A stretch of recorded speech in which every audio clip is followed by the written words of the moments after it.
All right. Good afternoon. Good afternoon. Good afternoon. It's that time of the week, everybody, ladies and gentlemen. Welcome to the Unlimited Truth. And we got a great one today because we're going to do something that Jeff Keighley doesn't do. See, the bullshit starting already.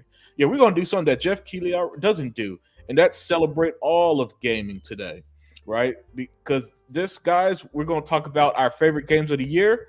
We're going to talk about the death of E3, and we're going to have a great, great, great show for y'all today. But as we get started, let's introduce the host of the Lions Den podcast, the Puppy Master, out here like Scrappy Doo with puppy power out here. Uh, Tuck Master, introduce yourself. Hey everybody, this is your boy DJ Tuckmaster 785, the original pony killer. And let me tell you right now, I really can't stand ponies now, man. I can't stand them at all. My son, he bought his PS5 over to the house, man. Let me tell you, man, we can't hook that damn thing up to my Wi-Fi. We can't even get the damn thing hooked up. That's a damn shame. We had to go through his thing on his iPhone. And I'm like, how in the hell can we hook that up to? And your thing is on my Wi-Fi, and we can hook it up that way, but we can't hook it up. So I just told him, I said, man, get that piece of junk out of here, man. I said, put that junk back in your doggone drawer and just put it back in your suitcase and come back another day. So that just, I mean, man, I just cannot. Yeah, I just don't understand. I just cannot stand ponies, and I can't stand that junk ass machine. And that is it. And let's get this show rolling, man. Yeah, man, that Mark Cerny engineering ain't no joke, huh? But next up, man, my big brother in the game, the artist formerly known as E-Rock X. Introduce yourself. Hey, I get where Tucker's coming from. I wouldn't be able to stand ponies either if they stalked me every day in the lunchroom and in the hallways of my job. But hey man, see Rock X, the Don King of Xbox, the hype man for the Xbox brand. Still, glad to be here for another Unlimited Truth, and we doing our Game of the Year show, and a proper Game of the Year show. And so I'm excited about it, man. And let's go. Yeah, and last but not least, the man who represents the chat, other Zinc. Introduce yourself. Represent the chat, Adidas 20 and King James in the house. Yeah, man, hey, I'm ready to go, dude. E-Rock is going to ask that I get kicked off the show because one of my game of the years is a remake. So since Jeff could have a remake in Resident Evil, whatever, I have one as well. Yeah, hey, good stuff. You know what? What is that you always say, E-Rock? The news cycle is 24/7 and never stops. Yep. Well, breaking news. Naughty Dog officially announces the end of The Last of Us Online. You guys thought this shit was coming. I told you it was dead. Hell, we all told you it was dead. And now it's official. December 14th, 2023, today. They said, we realize many of you have been anticipating news around the project that we've been calling The Last of Us Online. There's no easy way to say it. We've made the incredible, difficult decision to stop development of the game. Womp womp. Ponies. That's another game you could put off your fucking list wars there. But Tuck, man, Tuck. Since I know that, yeah. Man, Hey Tuck, I'm gonna start with you. Since I know that if I don't let you go first, you'll kill the pony. Tuck, man, what do you got on the breaking news about The Last of Us Online is officially dead, done, cooked, and it's man, I'm telling you right now, man. Hey, man, that's news right there to me. I didn't even know about that. I mean, it literally just dropped as we started. you know what? That's what they asked to get. They ain't getting nothing. They don't deserve nothing. They don't need nothing. And like me and E-Rock always said that I'd be so glad when they take their asses out and bury whatever is left of their ass. I mean, that is like, wow, that is like real news. That's real news. And I mean, I know these ponies, they brag about what they're gonna have and all that stuff, but they can't brag no more. Bragging days is over. Bragging Mismanagement. is over. And I'm glad to see it's over. Cause like that little bitch ass MBG, he came out with a video yesterday, and I went on the commented too. He gonna go there talk all that shit about how Sony gonna turn around and try to go after Square Enix, make their game exclusives and everything. I one of them made a post on it. I said, fool, are you crazy? I said, are you crazy? I said, so you think Square Enix gonna really, really go through that crap again? They ain't going through that crap like they did last year.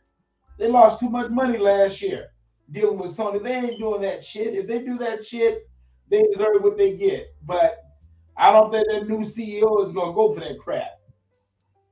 No, I mean, yeah, he came on, yeah, I mean, and let me tell you, I raised his eyebrows up. I was in the comment section, and I raised the eyebrows up, and this one guy said, MBG, all you want here is talk about the same shit every damn day. I mean, there's another guy.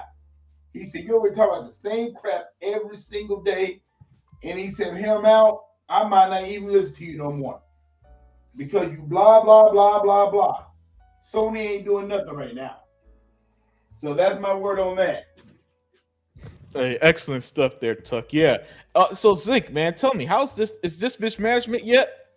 Oh my goodness, this is more than mismanagement. This is unbelievable. Yeah. Hey, how about it being unfinished?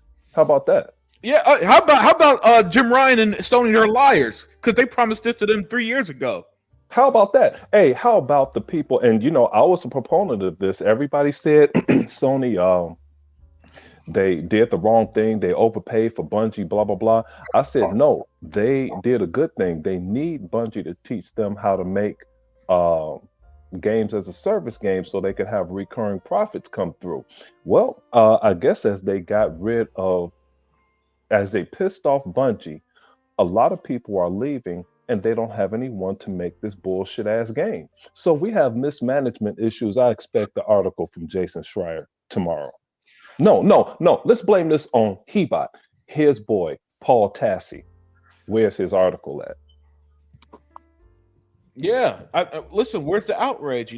Where's the anger? Come on, guys. You could do better than this. Bring that passion y'all bring towards Xbox literally every waking moment of your life. Kotaku, man, where you guys? The worst reviewed Call of Duty ever outsold Zelda. Come on, where's that same energy with this flop ass game? See, man, hey, and Deploy pulling up in here, Emmanuel A1, Faded Blaze. See, these are things that we really harp on all the time. I can't wait to get more on this here. Way to pull this up, Unlimited. Way to pull it up. This is incredible. Hey man, listen, it's not me. It's them. They're the ones who dropping this right as soon as we go started. But no, Unlimited, it's you. Yeah, it's you. This is great. It's you. Oh, Anthony Chipmunk Smitty Smith came in here with the Book of X.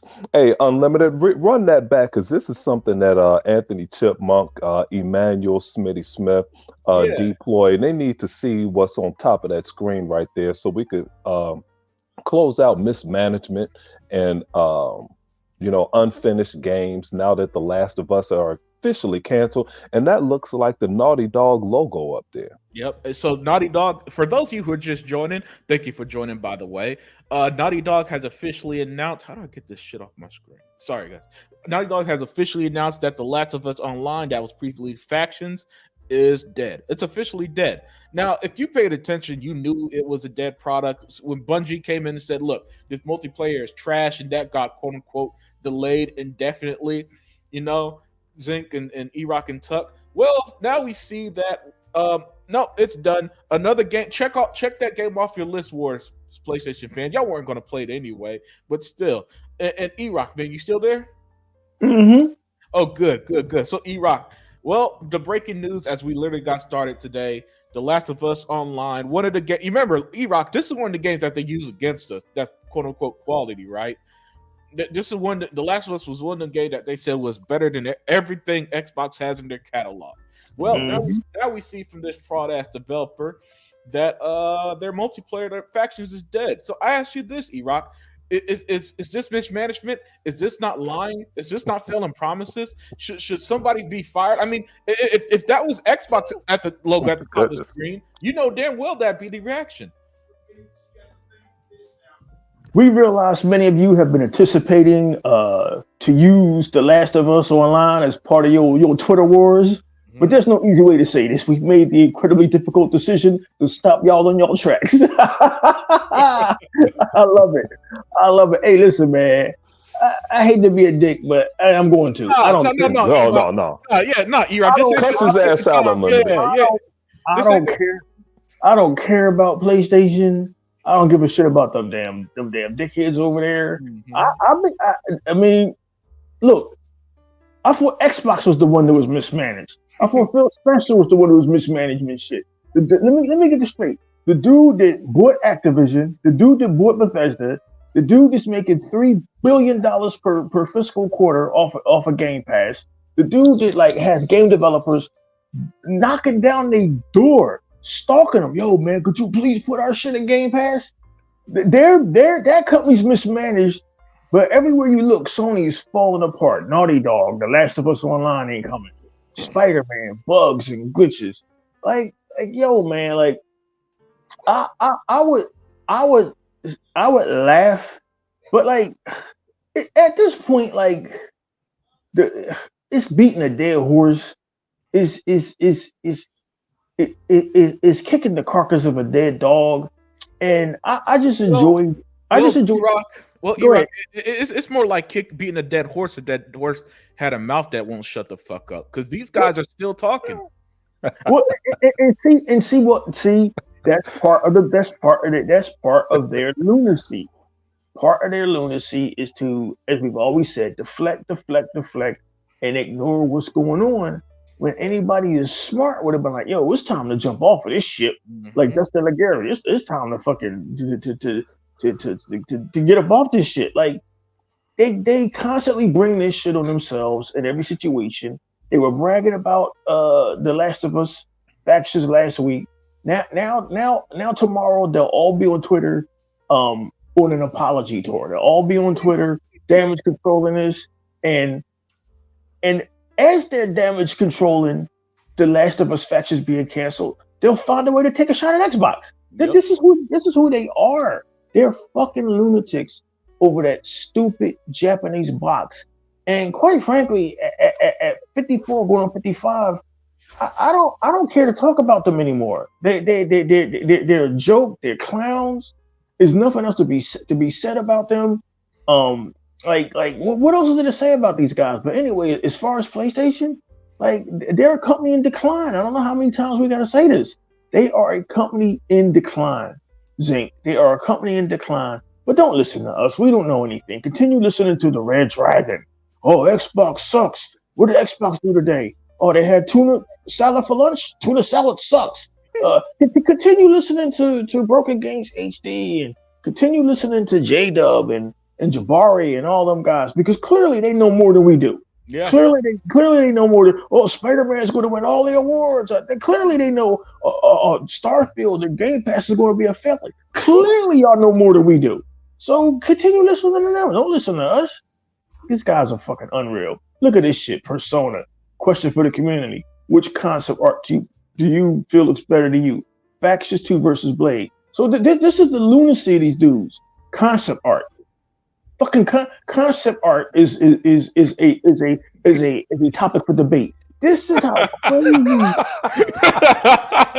man, I've been trying to hold it in, man. My eyes watering. Yo, okay, sorry, E-Rock, sorry, man, but we got super chats. Let me read these. Yeah, they ain't shit either. Smitty Smith, thank you for the 5.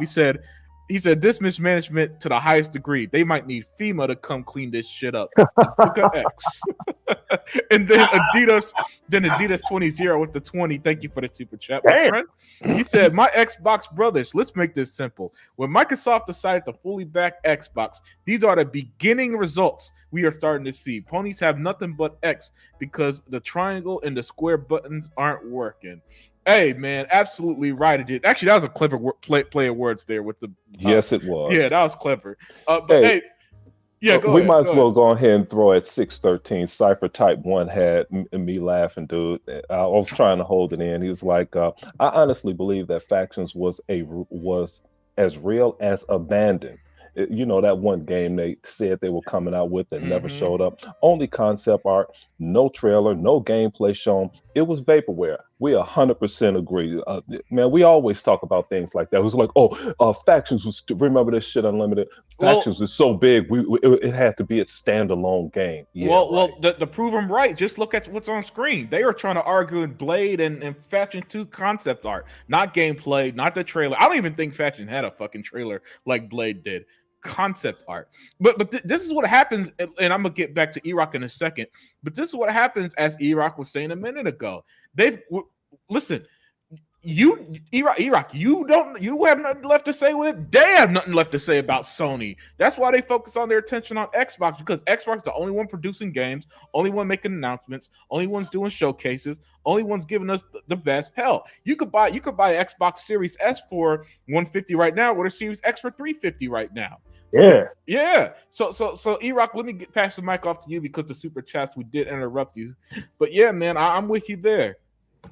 Oh no, man! It is, man. It's more par for the course, man. Sony is a company in decline, and it is what it is. And Adidas 20, man. All I gotta say, man, is where was you when I had the Exile podcast, man? This nigga dropping 20s and 100s in super chats, but you know it doesn't matter anymore, man. The E-Rock X channel is a thing of the past. I'm glad you're here to support my little brother, Unlimited Production. But look, man, it is what it is, man. Will there ever come a day where y'all, or look at Tuck? Tuck is like fucking 74, and he hates the ponies. Dude, there has to be something better in life. They're not worth hating. They're not. They maybe last year, maybe from 2005 to 2020, but 2020, as Unlimited Production has told you verbatim, that was the end of the shit. That was the end of the console war. It was no need to even acknowledge these fools anymore. Look at Amazing Lucas. Look at what a fool he made of himself at the Gaming Awards. Oh man, Blade, it's over for Xbox. Then no more than 20 minutes later, the nigga was sad and crying and dejected because he found out the Blade was an Xbox exclusive. This is who these dudes are. It's a constant clown show. And you know what, man? I done got too old to see the clowns. I moved on. Like, man, it is what it is, guys. But I digress.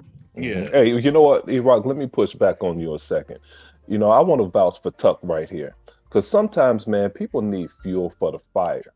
And like, Tuck, I could see Tuck right now. He said, man, I can't wait till I wake up and go to work and meet their ass at that damn water fountain to let them know Factions is never coming out.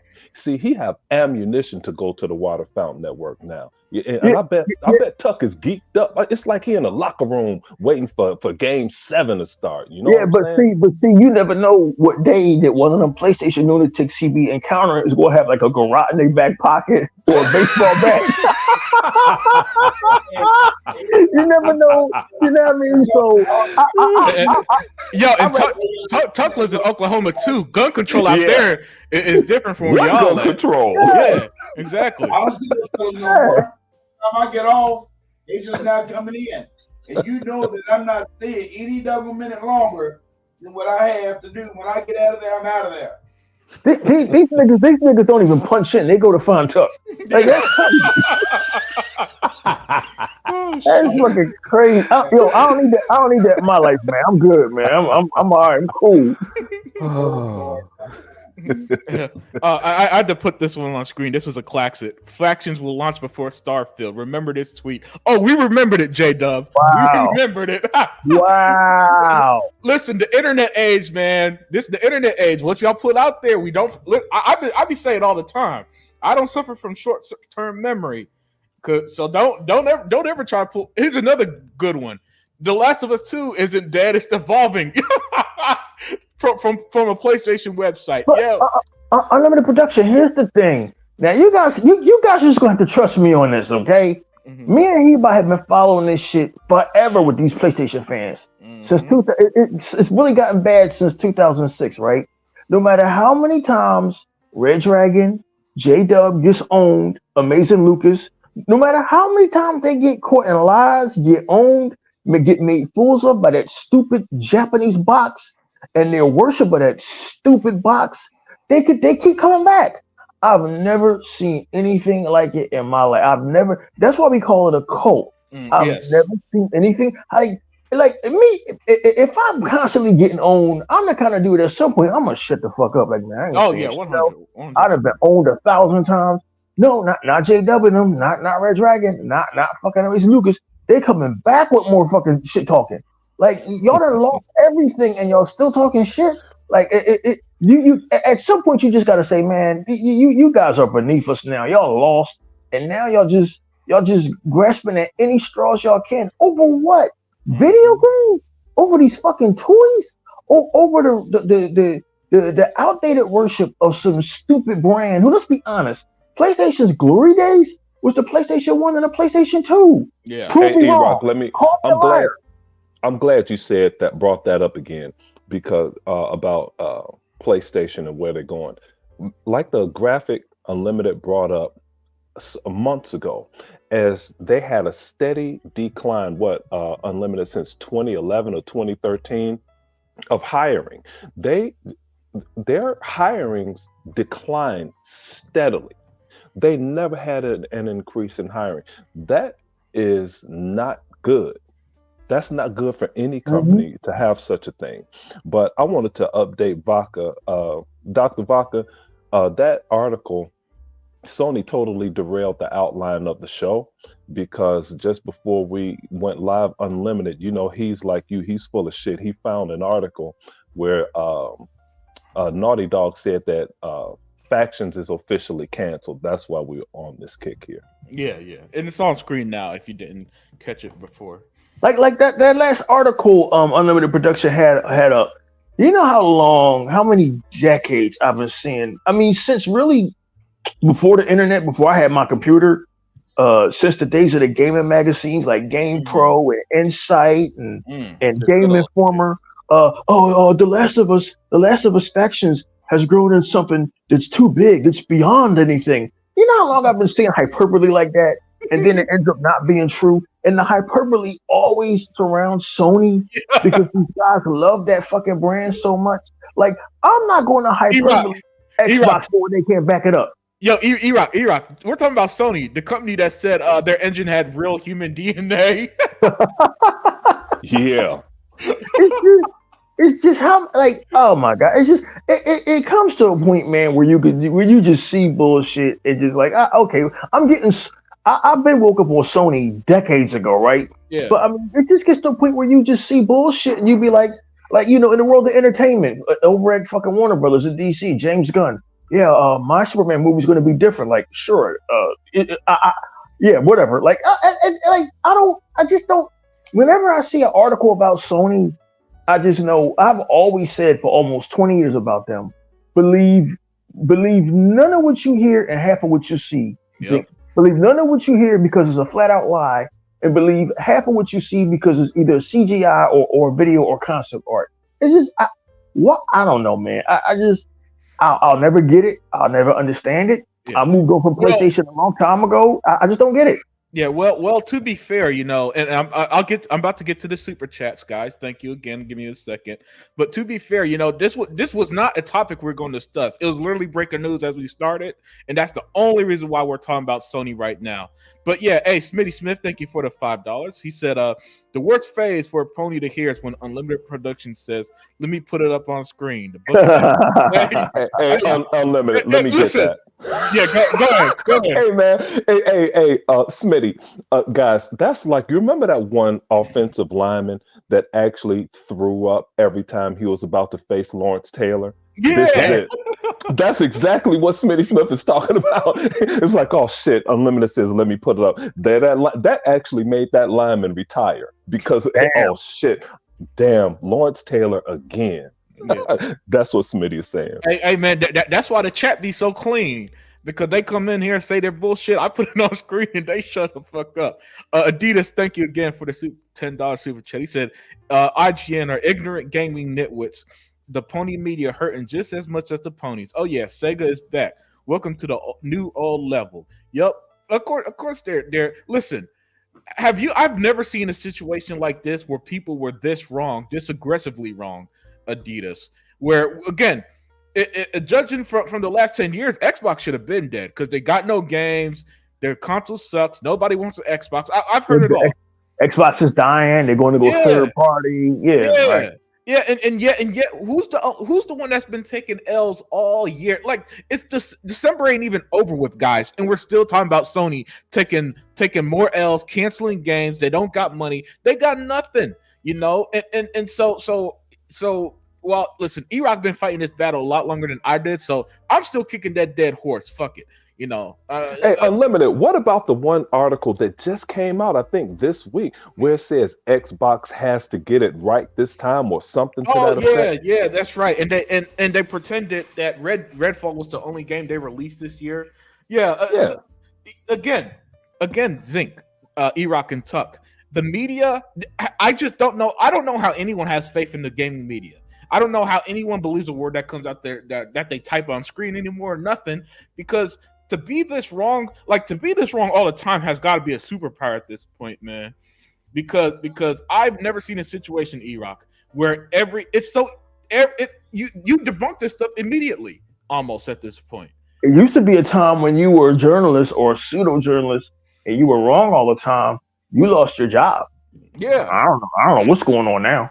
Unfortunately, the internet is easy access, so anybody can just put anything out there. So there's no jobs to lose for a lot of them. Like you might be able to lose your job at IGN, but you just start a blog and say stupid shit. Basically, that's what ends up happening. No fact checking, no facts, just ignoring all of the numbers, just and clinging to old, outdated concepts. But hey, I'm loving it, man. I'm loving every second of it because over here, Xbox, we winning. You know what? It wasn't even really about that. Y'all made it about that. So it is what it is, man. Mm-hmm. It is what it is. Listen, that's all. E-Rock, that's all I do. All I do is use their words against them. I don't do nothing extra than that because you don't have to. All you got to do is just let them speak. Then you'll see that they're full of shit, and immediately, boom, there you go. And Big Boy Mike said, "Unlimited, they are still leading console sale 21-2." Yeah, they so Sony math, man. Sony math is different. You know, it's 100%. Yeah. They what's that new math kids be doing now that they be teaching? That's the trigonometry. No, it's some other term. It's some other term, man. Damn, they made up some new shit. I'm glad I ain't in school no more. Shit. Trigonometry was hard as hell, boy. Yeah. Hey, Cypher said the other thing. The article was 2 days before the game ads. Few awards thrown in the middle. Yeah. Oh, you talking about that article you talked about Xbox Last Chances? Yeah, that was insane, dude. Yeah, man. Xbox has had more last chances than a death row inmate, man. Because it's like every game they really. Because let's not forget, IGN was literally saying this summer, Starfield is Xbox last chance to succeed. Right. Unlimited. This is some shit you pull out. You know, I mean, it's your last chance, but you just purchased something for $70 billion. Yeah. Not only that, it's your last chance, but you got over fucking 30 studios and over 35 games coming in the next 2 years, and you're leveraged for the next fucking 10 or 20 years. This is your last chance. Like what? Hey, E-Rock, it's your last chance, and you have 35 million people playing Sea of Thieves, Forza Horizon, 30 million people playing Halo. It's your last chance. What you gonna do with it? Yeah. Hey, speaking of which, and this is why I love numbers, let's take a look at PlayStation. Take a look at the top 20 PlayStation games for the month. Call of Duty, owned by Xbox. Minecraft, owned by Xbox. Call of Duty Cold War, owned by Xbox. And Overwatch, owned by Xbox. Meanwhile, the 2 games they got in their top 20 is Spider-Man 2 and Miles Morales. So y'all who talk all this shit about Xbox, y'all giving Xbox money like we are. So thank you. Keep buying Call of Duty more than all your exclusives combined. I'm down for it. I don't know, man. See, Unlimited where's Baldur's Gate at on that list? That's Sony exclusive. Oh, it ain't nowhere on nobody. Oh. That's game of the year. Yeah, that's game of the year. Let's get that right, Tuck. Game of the year out there. Oh yeah, that's right. Game of the year, Baldur's Gate. Turn base. Well, 100%. I don't want to get off the subject. I'll eventually try Baldur's Gate. It's based on the Dungeons and Dragons universe. I'll Mm-hmm. eventually try it when it comes on sale. I ain't paying no fucking $70 for Yeah, that yeah, shit. They get it yeah. from the Game Pass. But according to what I've heard from the videos I've seen, it is a really deep RPG. Like Mm-hmm. some girl was going crazy about one mission where it was multiple. She had to get into this goblin camp, right? Mm-hmm. And 20 other people had 1,000 different ways of how they got into the goblin camp. So the big thing about Baldur's Gate is it's supposed to have all of this branching gameplay, and that's why it's supposedly one game of the year. Are you Okay, talking whatever. about like Starfield? Yeah, look. The thing about having an Xbox is sooner or later we'll find out. Like the Yakuza games, Mm-hmm. Mm-hmm. yo man, Yakuza is fire, and they Mm-hmm. dumped all of that shit in Xbox, and I was like, Mm-hmm. oh, Now this shit Persona. yeah, I said this shit ain't fire at all. Like, Mhm. so Right. we'll find out about Baldur's Gate sooner or later. I like to be Mm-hmm. proven wrong sometimes. Prove me wrong. I'm not like Sony fans where I get proven wrong and I'm still spewing out dumb shit. Like, prove me wrong. Shit. Mm-hmm. Yeah. But Hey, that's the what's big up, deal about Six Baldur's. Slayer? That's the big deal about Baldur's Gate. That's why I was Oh, supposedly won. But we really do know why it won Game of the Year. It won Game of the Year yeah. because they weren't gonna give it to Spider Man. They Mm-hmm. weren't gonna give it to an Xbox game. So they like Unlimited Production said about 6 months ago, they had to give it. Baldur's Gate Yep. 3 was their dark horse back in June. So it is Yep. what it is. Yep. Yeah. Oh, hey, Sega Man. Sega Man. Hey, thank Oh you for doing this, yes. Sega Man. Fill him in on that bullshit you got on the screen Yeah, there. hey, Sega Man, can you hear us? What's up, brothers? What's up, man? Yo, Sega Man. Hey, so, Sega Man, let me get your thoughts since you're now jumping in. Breaking news as we got started today: The Last of Us Online is officially canceled. It's dead. It's done. It's kaput. So Sega Man, is this mismanagement for Sony? Is Sony is Sony dead? What's going on, man? I need your input. Hey, man, I think everything's coming to fruition. What our brother E-Rock and them had to say, man, it's a dying breed, man. I think it's dead, man. I think they're gonna go the way of my precious Sega, bro.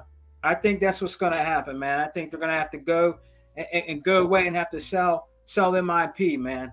You know what I mean? Naughty Dog was one of their biggest hitters, bro, or their biggest hitter of all time with God of War and all that. No, Naughty Gods, the Yeah. Last of Us, Yeah. what else? Uncharted, The- Naughty, yeah, Naughty Yeah. Gods, all that They, bullshit. hey, I'm like, hey, and they I, S tier. and I'm like, Naughty Dog is good, but they can't carry Ubisoft's jockstrap.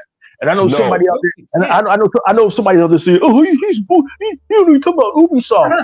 If you haven't played fucking Assassin's Creed Odyssey, then shut the fuck up. Hey, let me disrupt the panel for a second. Hey, Unlimited, did you see that Assassin's Creed console? No, I didn't. Oh my goodness. This is the one thing that I don't like. You have to enter a sweepstakes to win. As soon as I saw that Xbox, I was like, damn, I bet Unlimited would get that shit there. It looked bad as hell. Oh man, you get it. It's the first thing you see when you turn your Xbox on. Oh, okay. Yeah, Today. Sega Man. Sorry about that, Sega Man. Continue. Hey man, I think it's I think it's doomsday for them, bro. I mean, I hate to say this, bro, honestly, but I think people that like Sony, the real ones that really like their games and like their stuff and all that, I really think it's a doomsday for them, man. E-Rock got cussed out for saying that. E-Rock got cussed out about 20 minutes ago for saying he hate to say that. So watch your tone around us today. Oh man, Yeah, that's a really big blow right there, man. I mean, seriously, man, that they're in trouble, bro. They've been in trouble for a long time. Let's just treat the facts. They really have, man. I think it might be done, brothers. I'm really starting to believe that. I think they're on their very last leg, bro. I really believe that, man. But Sega Man, their consoles is beating Xbox 3-1. You don't make money on hardware, dumbasses. You make money on software. You don't, man. What is How that? many times you gonna talk to them? Fuck it. I don't care no more, Sega Man. I don't know. Hey, man, Sega Man, maybe they can Sega, make PlayStation cable boxes, man. You know, Sega Man, the profit margin on console sales are too low to sustain the industry. You have to have something else. They have nothing else, so they'll be saying bye bye soon, Sega Man. And limited. Hey, brothers, you know what's going to end up happening? Watch this when I say this, man. People are going to jump out their seat. Watch Microsoft try to save them motherfuckers. They better not. Hey, kick his ass off the show, Unlimited. No, that's He's good. going to try to save them. Phil's going to put his hand out. You need a hand? Yo, listen. Phil is the godfather. All right. When he put his hand out, they're gonna owe him big time. Yeah. Hey, Unlimited, but when they're gonna be stepping on plastic when Phil asks them questions, though. Yeah. Well, you know what Phil say, guys? Go see if somebody else will buy you, then come back. Right. And we'll discuss things. Just like Activision, that's what's going to happen. Yeah. I bet you the money if something happens to them. They're going to sue them. And whoever's on that Microsoft or Xbox board of directors, I hope they're smart enough, but they probably won't be. Why would you save PlayStation? Yep. Why would you? Y'all burnt whatever goodwill y'all might have had with a nice guy. Y'all burnt that shit by holding up the motherfucking Activision merger. Yep. Let them die. Yes. Good point. Let them die like Atari did, like Sega. Well, Sega's still around, but let them become third-party agnostic. The Sega man, didn't you and I have a podcast on it earlier this year? The world will be fine without PlayStation. Yeah. They had their time, just like 3DO and fucking Atari. ColecoVision, they had their fucking time. Yeah. What the fuck, man? Jesus Christ. Everybody, I can't believe the MCU was falling apart. Hey, y'all had y'all time. I told y'all this shit was coming. It's gonna happen to DC too. See, y'all too young for this, but back when my dad was young, the shit was these movies called Westerns, right? Yeah. And then Westerns went away. Nobody wanted to see no fucking Westerns no more. They had a few of them, but everything has this fucking time. Breakdancing, New Yorker shoelaces, the Jerry curl. Everything has its time, and it goes the fuck away. You brought up the Jerry curl. Yeah, the fucking Jerry curl, nigga. 8-track tape. Tucking on 8-track tape. You know, conk in his hair. You know, shit come and go. Let PlayStation fucking die. Yeah, and shower caps. They went yeah, out. that's right. And I can hear from game. You guys aren't gamers wanting a company to die. They didn't mind Sega dying. But fuck Right. them. Yeah. What the fuck you care about them for? Nobody cried tears when anybody other console makers left. Hell, y'all are celebrating the death of Xbox. Y'all thought was coming in 2013. That's true. Spare me your tears on how you're the bad guy, E-Rock, for on their death. Well, fuck you. You started it first. You know, these guys want the benefit of clowning Xbox, but don't want the same. They don't want the same to come back to them when Sony is shit in the bed right now. No, listen, I'm not doing. What's up? Unlimited brothers. Now that you see this, where it says update on The Last of Us, are the Sony dudes? Are they out there saying anything about this? Are they damage control? No, it was new, Sega man. Brand new. It literally just dropped as we start the show. Oh, so. damn. Okay. But I tell you right now, it's gonna really hit Sony. Mm-hmm. If this thing is true about Zamiak getting hacked with Wolverine. Oh no, that's true. It is over. They can't do a doggone thing about it. If this shit is true, they ain't gonna get the Wolverine either. Tuck, they got hacked like a month ago. Sony gets hacked all the time. I'm talking about they just recently got hacked again. Yeah. What did Fated Blaze say? I think it might be true. Microsoft might try to save Sony from bankruptcy because if it's the only way to keep the FTC off Microsoft ass with their bullshit. No. Guys, wait a minute. Stop. Everybody just fucking stop. No, that's not how shit works. No. That is not how shit works. Okay? I was around in 2000 when the FTC and everybody was breathing down Microsoft's back about they didn't want Microsoft to have their own antivirus. So Norton antivirus and everybody started no, that's not how this works. That is not where was the FTC when fucking Fox went under? Why didn't they try to save Fox before Disney bought them and ruined them? No, that's not how this works. Hey, guys, companies have their time. things have their time, and then it's fucking over. It just is. Like, God damn it, man! Let that fucking company. Why would you listen? The World Wrestling Entertainment is not going to save AEW when they go under, and it's already happening. They're not going to fucking save them. Let your competitor die. The whole point of business, Zeke, help me out here. You went to business. Is so that you control the goddamn market. Yeah, and the guys are saying it started with Emmanuel A1 at 636. He said Microsoft did that with Apple, not far-fetched. That's Apple. Apple is an American company. Sony, if you get that Xbox documentary was 100% authentic. Bill Gates hates Sony. Yeah. Sony threw the first rock at them, and don't think that Bill Gates is not involved with Microsoft. He very much so is. Not in the day-to-day, but when they talk to him, Phil Spencer said, I talk to Bill Gates 3 times a year. That's very, very specific. Okay, these things, they're not going to help Sony. Now, they'll take some of their games, but they're not going to help keep them afloat. If they wanted to help Sony, when Jim Ryan said, well, we'll take the other games in Call of Duty, Phil was like, no, bruh, we're only giving you Call of Duty. Take it or leave it. That's it. Yeah. Okay? They ass gonna sink. Yeah. I'm 100% with E-Rock and Zinc on this. I just found it funny Sega Man even brought that up, because that's a thought that never even crossed my mind, Sega Man. And by the way, if push came to shove, no, I don't think they'd say Sony. Listen, guys, like E-Rock said, everything comes and goes. And by the way, and again, the PlayStation fans, they hate Xbox. They would have been listen, if the roles were reversed, they would have been celebrating even harder. Oh, hell yeah. So I'm not going to sit here and be Mr. Nice Guy to these. Listen, I you know me. I never ever had a problem with Nice Guy Phil, but I'm not fucking Phil Spencer. That's not my name. All right. So for me, nah, y'all go fuck yourself. You know, y'all listen.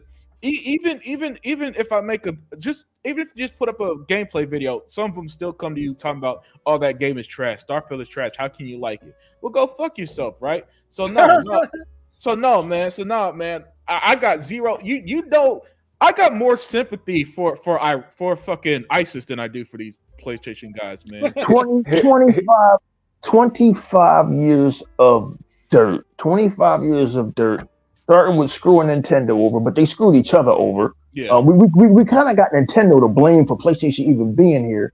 25 years of dirt. And I was a PlayStation guy. I loved my PlayStation 1 and PlayStation 2, even though I knew the dirty shit that they was doing. Because they made it so, for a while, they made it so that they were the only ones. They were happy when Sega left the console market.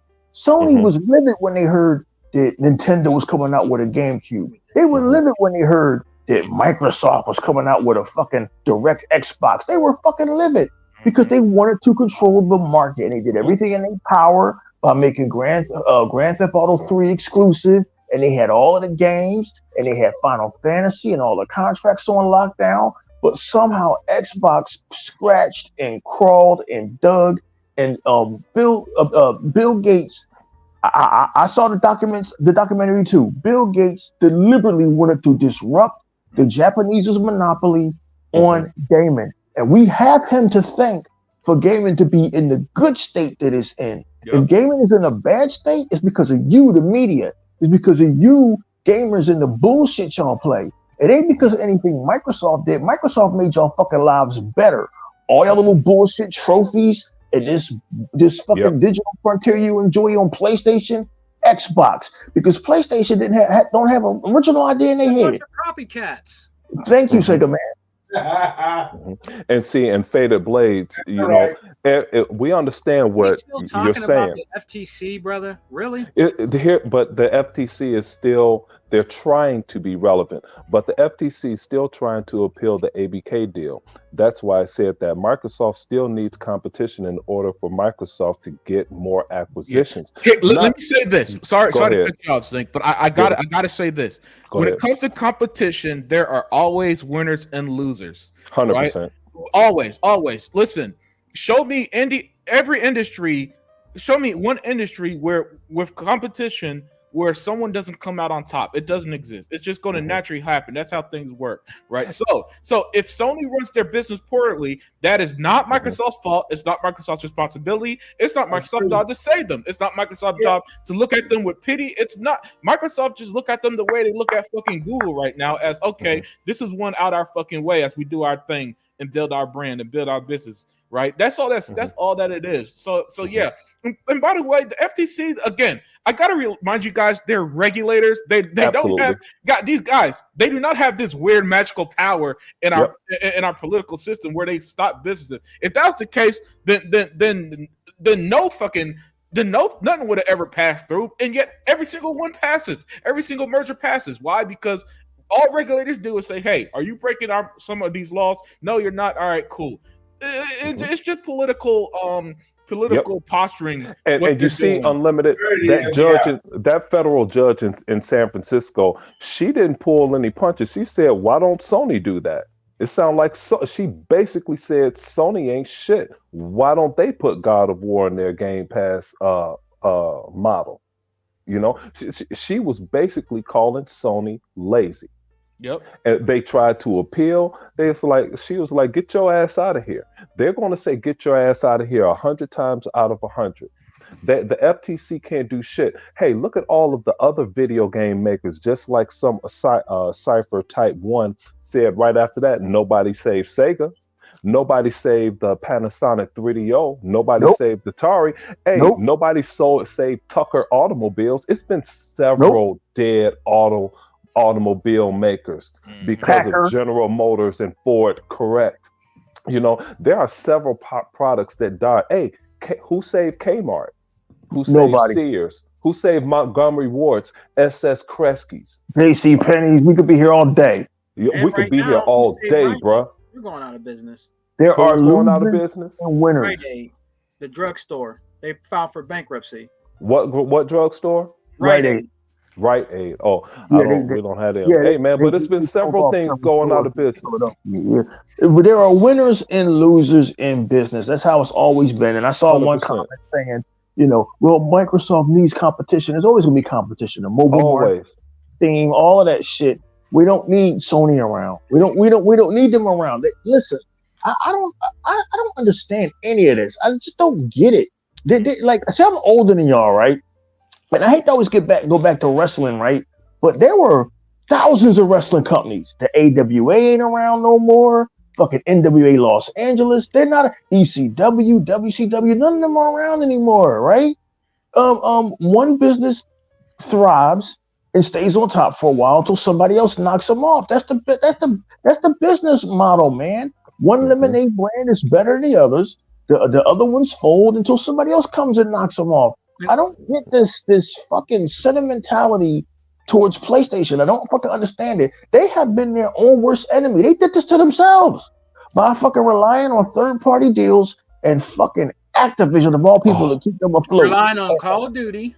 And now that y'all dying, we're supposed to feel some kind of way because Xbox is a fucking success. Like, that's ridiculous. Get out of here. Hey, E-Rock, I want to get at Sega Man because his best friend, Destin Gary, just had a show and he championed Sony for spending the money on what's that one Blue People, that game that they've been advertising? Oh Lord, Avatar. They spent the money for the rights to have Avatar. That's why Sony is failing right now, Destin. You damn fool.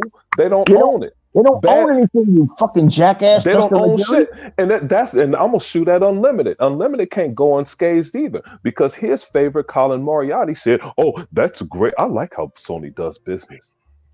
That's hey, you know what, Unlimited and Zinc. If this guy, some people in the chat that want to come in here on the Xbox channel don't pay attention. Let me give you a little bit of advice, and so we go back a little bit. You need to pay attention, bro, to gaming news because Phil Spencer said that Sony was never competition. Mm-hmm. So you guys need to get that out of your mind. It's not. They're not good. They were never competition. Apple, Google, and Amazon, the big boys, are the competition. Sony is not competition to Microsoft, and he told you that plenty of times when he had interviews. So you really need to, brushing up on your gaming history and you know, when you pay attention to True Gaming News, he already told you they're not competition. They don't consider them competition. They don't. Well, they don't have the capacity anymore because once you saturate a market, it's no the ceiling is actually there. The growth is very limited, so you have to find a new avenue, and that avenue they found it in cloud gaming and mobile gaming. So they're continuing on. I just bought a TV for my daughter on sale at Best Buy. I pulled a Hebot slash Unlimited Sega Man. Got her this TV. It already has the damn Xbox in it. Nice. All you need is the damn controller for Nice. $256 for a 43-inch dope ass Samsung. Nice. Hey, You hey know? guys, you know what? These dudes, man, Unlimited, some of these dudes in the chat are they're so stupid, bro. Like they keep saying, what games does Xbox have? Huh? They live in 2013, Do bro. a fucking Google search. We're not gonna go through the list for you. You know what I'm Hey, saying? hold on. Yeah. Hey, so let me interrupt you, It's Sega man. It's one guy. It's one guy. That's why I've been Yeah, just one ignoring guy. him. Yeah, hey, it's Sega man. I pulled the E-Rock. I'm almost mad at Phil Spencer. Dude, I want to finish playing Forza Motorsport. I can't. I went to turn on my Xbox. They got some new shit on there. Okay, and then I can't finish. They added some shit to one of my games of the year, Redfall. Can't play that. Then Wilkins, I'm glad his ass ain't in here because he bitch at me for spending 50 hours on one planet in Starfield. And then there's more. I can't even play my Halo shit. The King of the Hill stuff, the firefight. It's too many things coming out. Now Phil want to introduce more games. Hey, bro, slow down. I'm pulling the E-Rock. Hey, I had to again pull an unlimited Hebot Sega man and buy a 1 terabyte card so I could stop deleting shit. You know, to fit more things on. But Yeah, go Emmanuel, ahead, guys. Emmanuel. Not to get off topic because we Unlimited wants to move on. But yeah, Emmanuel. He says Tucker Automobile. Never heard of that. Emmanuel. There was Tucker. There was the Edsel. Oh, There was Nash Automotives. There was the DeSoto. Like America was a different place before I was born in 1969. There was a million products and a million companies that went bankrupt and are no longer here. Yep. What makes PlayStation so fucking special? The first electric car was in the early 1900s, but they got rid of that shit because they wanted to keep the oil going. That was my graduating paper on the auto industry. I could inundate you guys with shit on the auto industry. It's crazy. Let me add to that. The only reason why the Tucker automobile died, I mean, and the thing in the big industries gave this guy the money to do what he wanted to do with the Tucker. He was the first one to have safety belts. First one to have the front headlights move left and right. First one to ever have safety glasses. Well, the first safety belts was actually in the early 1900s. Let me get through. In the big three didn't want it. They did not want that on their automobile during that time because it would have cost them a lot of money. So they shut him down. And there's only there was only like 68 of them made. Yeah, it was like 50 something. How many is made left? But I think there might be a handful left. Yep. And they worth millions. Business is But nasty, man. It is. It is. But actually, the first seat belts were in the. You look in the early. All of our automobile innovations came off the racing industry, like in the early 1900s in the Indy 500. These jokers was riding around with no seat belts and dying.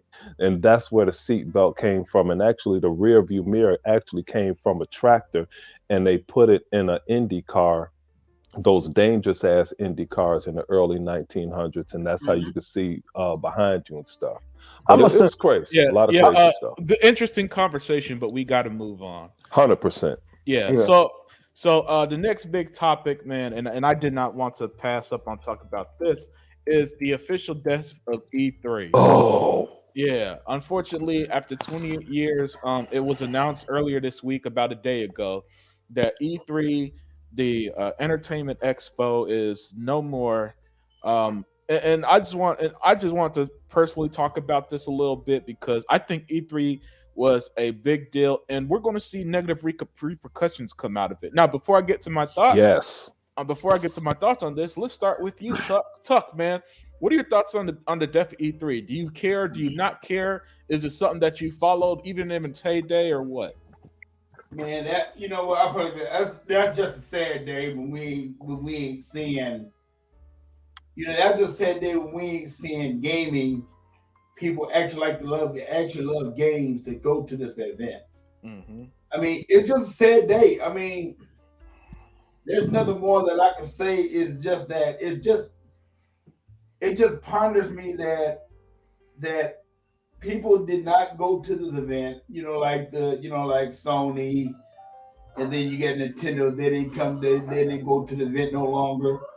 And all this, and I know it costs money to go to this event and all that stuff, but it's just a sad day, man. It's just a real sad day, and that's all. I mean, I love E3. I mean, I love the days when I took off work. Man, dude, I called in sick them there 3 days to watch E3. I called in sick that Sunday, Monday, Tuesday. So Wednesday and Thursday I was off, but I mainly calling them days to turn around and watch E3 to see the excitement, to see the brilliantness of these game developers and all that stuff, to see them how they're gonna just revamp the industry and all that stuff. So I'm gonna miss it. I'm gonna miss it real deeply. That's all I gotta say about that, man. It's just a sad day. Yeah, I'm with you there, man. It's upsetting that once again, gamers ruined something that was good for gaming. And before I get to our next panel member, here's why your boy Unlimited it just always goes off on gamers and the gaming media because people like this, Nick Tech, 350,000 subscribers, way more than this channel. And in his video he releases 2023 is the worst games of all time. Bullshit, right? And it's obvious bullshit if you played any video game this year. What? But those are the people whose words out there influence stuff like E3 getting shut down. Now, I'm gonna pass the mic over to you, E-Rock. E-Rock X Man. What are your thoughts on the official death of E3? Do you think it's bad? Do you think it's good? What do you think it's going to do long term for gaming? I mean, I'm gonna be honest. I don't think it'll affect gaming long term. Games are still coming out. Mm-hmm. I think what it does is it just fucks up the community. Except for dickheads like that YouTuber you just mentioned, who I'm not even gonna address that goddamn stupidity. If you feel that way, then stop fucking gaming, you fucking jackass. Yeah. But because I enjoyed gaming. This was a great year for gaming. Oh yeah. E3 was an event. It was almost like, I know this sounds cliche, but it was gamers Super Bowl. Mm-hmm. It was gamers fucking Woodstock. Yeah. It was someplace where gamers could gather since either 1993 or 1995 could gather, and the people that make the games and the vendors and the producers and the publishers could actually meet with other publishers and see what they're doing and meet with the gamers and talk about, hey, what did you like about this last year? Or what did you think about our last game? And this is what we're doing. And it was really a great event. And, besides my anger and ambivalence about E3 never figuring out to take that shit on tour, Right. Like the tattoo convention goes on tour. There was this shit once, guys, believe it or not, called the Circus, Ringling Brothers. They went on tour. Yes, I said millions of times, E3, yo, Chicago, man, you're missing out on millions of dollars. Philadelphia has a convention center that's literally 13 fucking blocks long, and no, I'm not exaggerating. I don't know why they made all that space that they can't use, but most of our center city's taken up by a fucking convention center. Bring E3 to Philly. Bring E3 to Manhattan. Yeah. Hebot was crying for E3 to come to Manhattan. E3 could have went to Canada one year, or my God, Miami. Everybody on the East Coast would have tried to make that shit because Miami is fucking wild.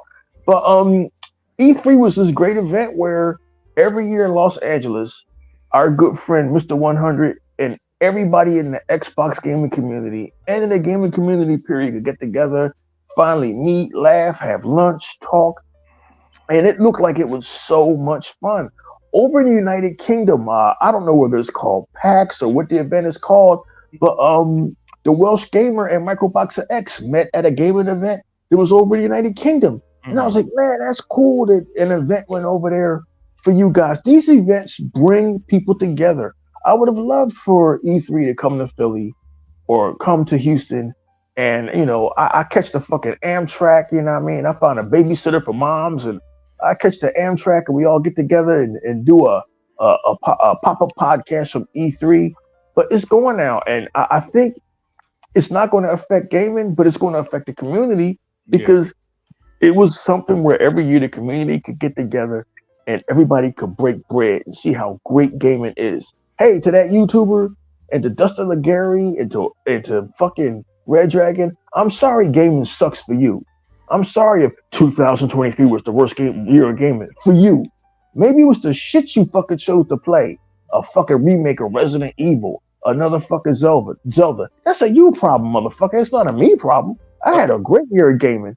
And the fact that E3 is no longer here sucks because now, you know, we only get glimpses of new shit unless Microsoft does their own shows. We only get glimpses of new shit on YouTube every December because I refuse to watch the VGAs, that fucking joke. Why continue calling yourself the Video Game Awards? Call yourself something else. But it sucks that E3 is officially permanently dead. And I think that, you know, somebody with some power should have done something like Microsoft, but Microsoft has their own shows. Why should Microsoft spend any more fucking money when Nintendo and Sony themselves didn't want to help save E3? When the gaming community, these big powerful entities, IGN and all of these websites didn't want to save E3, and they're celebrating it. They're celebrating, oh, E3 is gone, good riddance. Like, you fucking assholes. Did you guys ever really love gaming? Did you guys ever really love picking up a controller or watching G4 TV? Did you ever really love going down to Blockbuster Video and renting the latest video game, or going to a brick and mortar store like GameStop and getting a game? Because E3 was a part of all of that.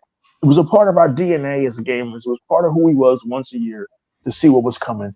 And now it's gone. And it's a sad thing. I don't think it will affect gaming, but it's going to hurt the community because now Mr. 100 and fucking Megatron or Cyclonus can't get together and get drunk at a bar. That sucks. You know, so it is what it is, man. You know, things change. This is a change. Unlimited production, to answer your question, is for the worst. E3 being officially dead. And anybody that says otherwise is just fooling themselves. Yeah. Excellent there, E-Rock. And I'm with you there, man. The definitely E3 really does suck. And I'm gonna give my thoughts after Sega, man. Hey, Heba, thank you for joining. What's going on? Can you hear me? Yeah, I can hear you now. Hey, Okay. Yeah, I'll get you caught up in a minute. But Sega, man, you still there? Yeah. Okay, awesome. Yes, the Sega, man. Unfortunately, this week we learned that after 28 years, E3, the Electronic Entertainment Expo, is officially dead. And I want to get your thoughts, man. Do you think that this is a good thing, a bad thing, and how do you think it's going to affect gaming culture going forward? Well, man, just like brother E-Rock said, all things got to come to an end. You know, like Sony and E3. You know what I mean? It has to come to an end, man. I mean, it was a good ride. They had went back in the early days of E3. It was cool. You know what I mean? But you know what actually kind of killed that was the COVID thing, man. I mean, the COVID thing killed a lot of businesses, killed a lot of things. You know what I mean? I mean, at Xbox, they have their own show. You know, these companies, if they really want to keep it going, they can have their own shows whenever it's time to, you know, show new IP, show new systems they're bringing out. You know what I mean? I don't think we really need a venue anymore. You know what I mean? Because they were doing their own shows for a while. You know what I mean? So, I mean, I'll miss it a little bit, but yeah, man. I mean, it just fell to the wayside, bro. Remember? I mean, when COVID was first over, they didn't have it. You know what I mean? It's expensive to go there. You know what I mean? It's very expensive to be be part of It's expensive to go to the Super Bowl or WrestleMania, but motherfuckers started going as soon as COVID was over. I don't even disagree with you, but if you build it, they will come, Sega man. The Super Bowl is a holiday. Yeah. That's what E3 was. Yeah. To bone a holiday week. Well, is E3. Yeah, I mean, Bone and them look forward to that shit every year. I feel for them, man. Me too. No more. E-Rock, me too. And I was never going. I always took that week off, dude. I watched everything. I used to watch everything. Go ahead, Sega man. I had fun watching it and stuff, guys, but I don't know, man. I mean, it would be nice to still have the E3, but I kind of think we kind of got used to it not being around, man. You know what I mean? I think we just kind of got used to it. Not after the COVID thing. It just, I don't know. We started having other shows and different things like that. To what they got, PAX East. They got all these different types of. Hey, Sega man, me and Unlimited got you. We'll tell you why it's a problem. But go ahead. I mean, I would like to still have E3, but I don't know, man. I just have mixed feelings about it, a little bit. Yeah, it was nice to see when Phil introduced things and different things like that made us jump out of our seats for Xbox. You know what I mean? But I don't know. I mean, hey, Microsoft got the money. Maybe they can make their own E3 and then Sega man, if you think about it, this year's E3 was Microsoft. Yeah. Yeah. Same for Gamescom. That booth at Gamescom was Microsoft's biggest ever. Yeah. I mean, I don't know, guys. I mean, I have mixed feelings about it, but I would like to hear y'all's opinion about it. But I don't know. I did like watching it. I did like going to the little parties, being part of the little parties like that. I did like that. I will miss that. But maybe they can come up with something where they can still have like a sort of a E3 event. You know what I mean? It doesn't have to be over. I mean, it doesn't have to be over. They can make a new game, venue. You know what I mean? If E3's to be gone. Excellent stuff there, Sega man. Hebot. Well, before I get to Hebot, because Hebot made a great video on it earlier today. I missed that shit. Yeah. So he did get a lot of his thoughts out, but I'll let you speak in a moment, Ebot. But yeah, my thoughts on it. I think it's a terrible thing. I think it's terrible in particular for the gaming culture, and I'm noticing an eroding in the gaming culture in the sense that what do we have that bring us together publicly anymore? In Europe you got Gamescom. Over here, PAX isn't nearly as big as E3 was. Sorry, but E3 and I used to pull up the numbers. E3 before the pandemic was literally getting more and more people every year. And I'm talking about football, NFL stadium size of 60, 70,000 people were going to these events, right? And so my thing is that, okay, we lose E3. What's the replacement? The summer's Games Fest that has sucked since 2020. All of them has been awful. Other than whatever Microsoft does, Summer Game Fest has been terrible. Not even remotely entertaining. Not even remotely good. Jeff Keighley sucks as a host. In 2020, he literally had people host the Xbox version of Summer Game Fest who didn't know anything. They were asked, "Hey, what are you looking forward to?" And Spider-Man. Yeah. No. That was on New Legal Show. What they said in 2020 was that but they didn't really like Halo, even though that's going to be the biggest game show in 2020 from Xbox, right? So we get that, and credit to Xbox when they do showcases now. It is really good. It is really well paced, but it doesn't have that same energy where you can feed off the crowd the way that's why I hope that they bring back those XO events that they were doing before the pandemic as well, where they went to London and Mexico and stuff like that. And because that was a live event Xbox was doing and going different places that could have did wonders for the brand. And I hope I would love for them to do that. But other than that, this to me is a disaster, Sega man. And I say that because you're definitely the least passionate so far of us. My thought, I'm very passionate about E3 because I love the gaming culture. And I still remember as a teen, man, watching the whole week. The E3 was pretty much all G4 would play for that week, and I'm just soaking up every announcement, every interview, learning the names of each developer, of each person working for these company, like it was homework or something, right? And then fast forward as an adult, my plan, and I think Deploy said he was going to make plans to go. I was going to do the same to Deploy. Where one year I was gonna go ahead, drop the money, and just go to California and enjoy E3 in person for the first time. Can't do that anymore. But put my personal things aside. Hell, we don't get the entertainment 100 videos no more that he used to make every year. Yes. Time hanging out with people from the community, and here's his stories when he would meet Major Nelson and the Dizels from Turn 10 and stuff. You don't get that. You know, we don't get the hands-on experience that real gamers had when they were playing these games. Because here's the problem. Here's the problem. The gaming community out is infected with a bunch of people like this Nick Tech channel who said 2023 is the worst year in gaming. That's what we're infected with now. A bunch of people who don't like gaming. They just see it as a job. They see it as something that they can make money off. Hustle the culture, make their money, burn it to the fucking ground so nobody else could enjoy what we like. That's why we can't. That's why there are a lot of games we just can't enjoy on its merits alone. You know, everything's a fucking narrative now. You know, and so my thing about E3 and why this was devastating to me, I just see it as, man, the gaming culture that I grew up on, it just really sucks to see the next generation is not going to have that. The next generation is never going to have Peter Moore raising his shirt up to the Halo GTA tattoo. Oh yeah, the Halo tattoo and the GTA tattoos, and watching the crowd erupt like their favorite sports team scored a touchdown on the fourth quarter, right? They're not going to experience that. What they're going to experience is they're going to see a trailer with no type of emotional reaction, and they're going to go online and see people shitting on it. That's all. That's what they're going to get going forward. Why?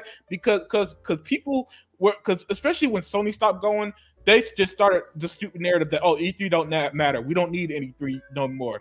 Cool. Now we don't. Y'all see, a lot of people are going to underestimate it after the initial reaction, and they're going to be like, oh, it's not that big deal, this and that. Sometimes, actually, no, a lot of times you don't see the initial results of something. It takes years. Look at Xbox. Look at Xbox 10 years ago versus now.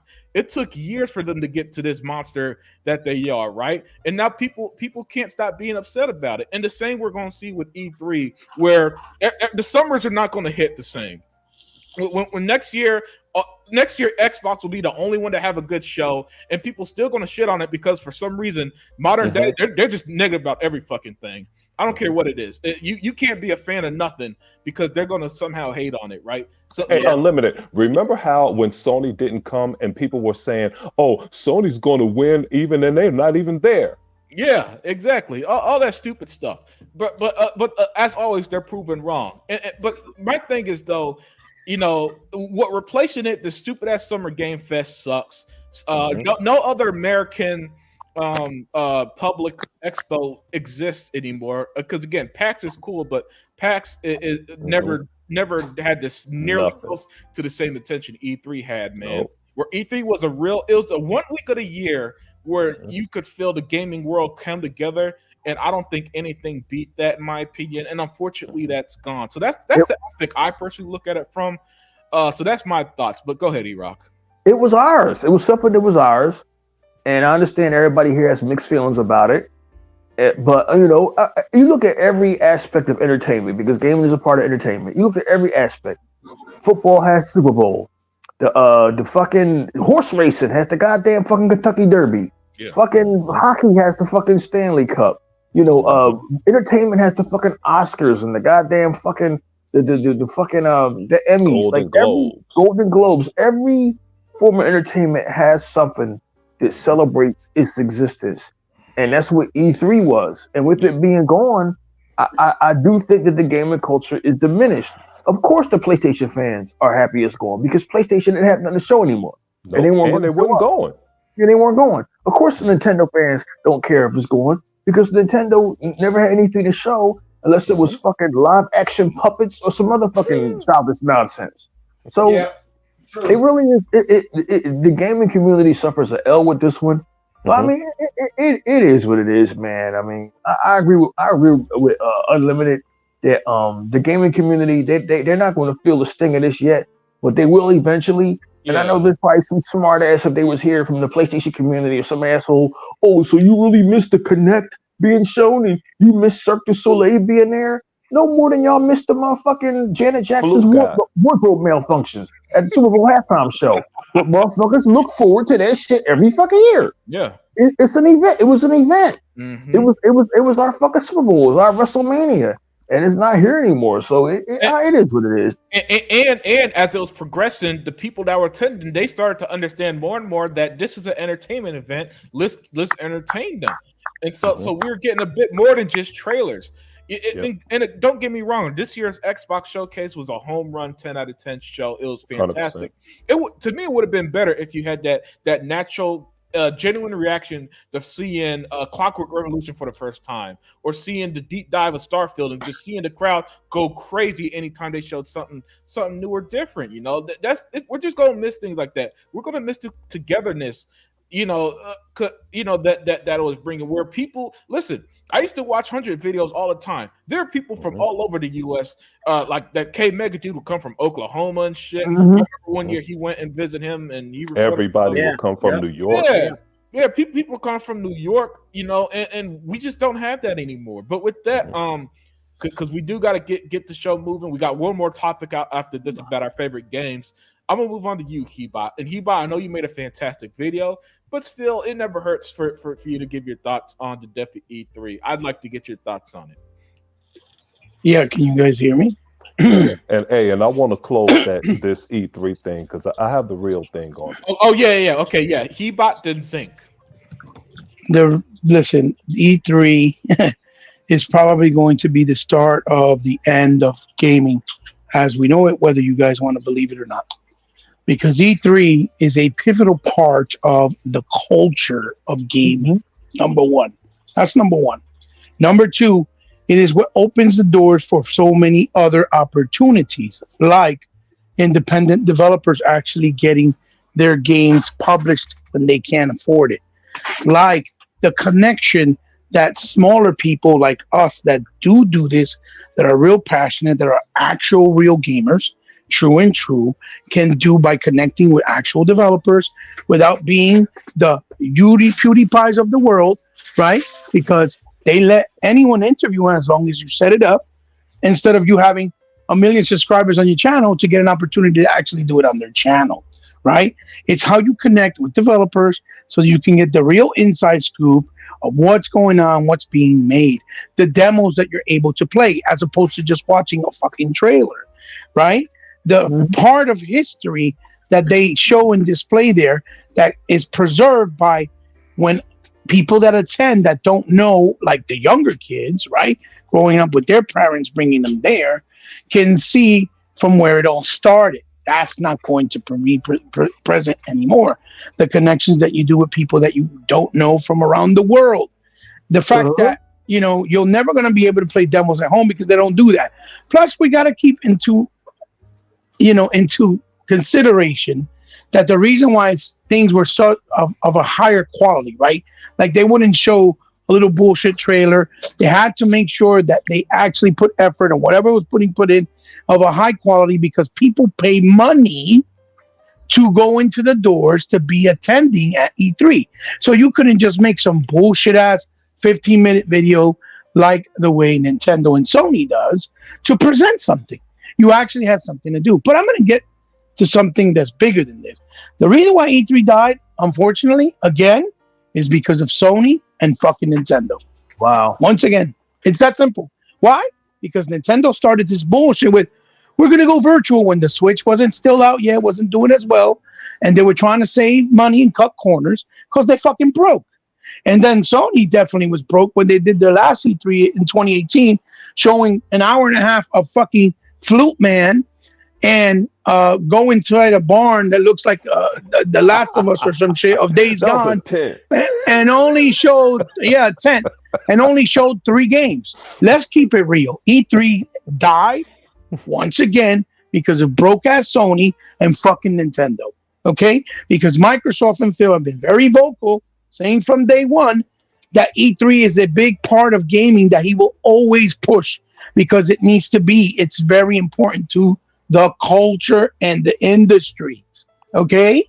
Because you're not going to get that same experience and quality by these virtual games. Not only that, now we're empowering Mr. Jeff Fuckface to continue his Summer Game Fest and keep getting clout and growing because casuals are just going to follow him because there's no other alternative.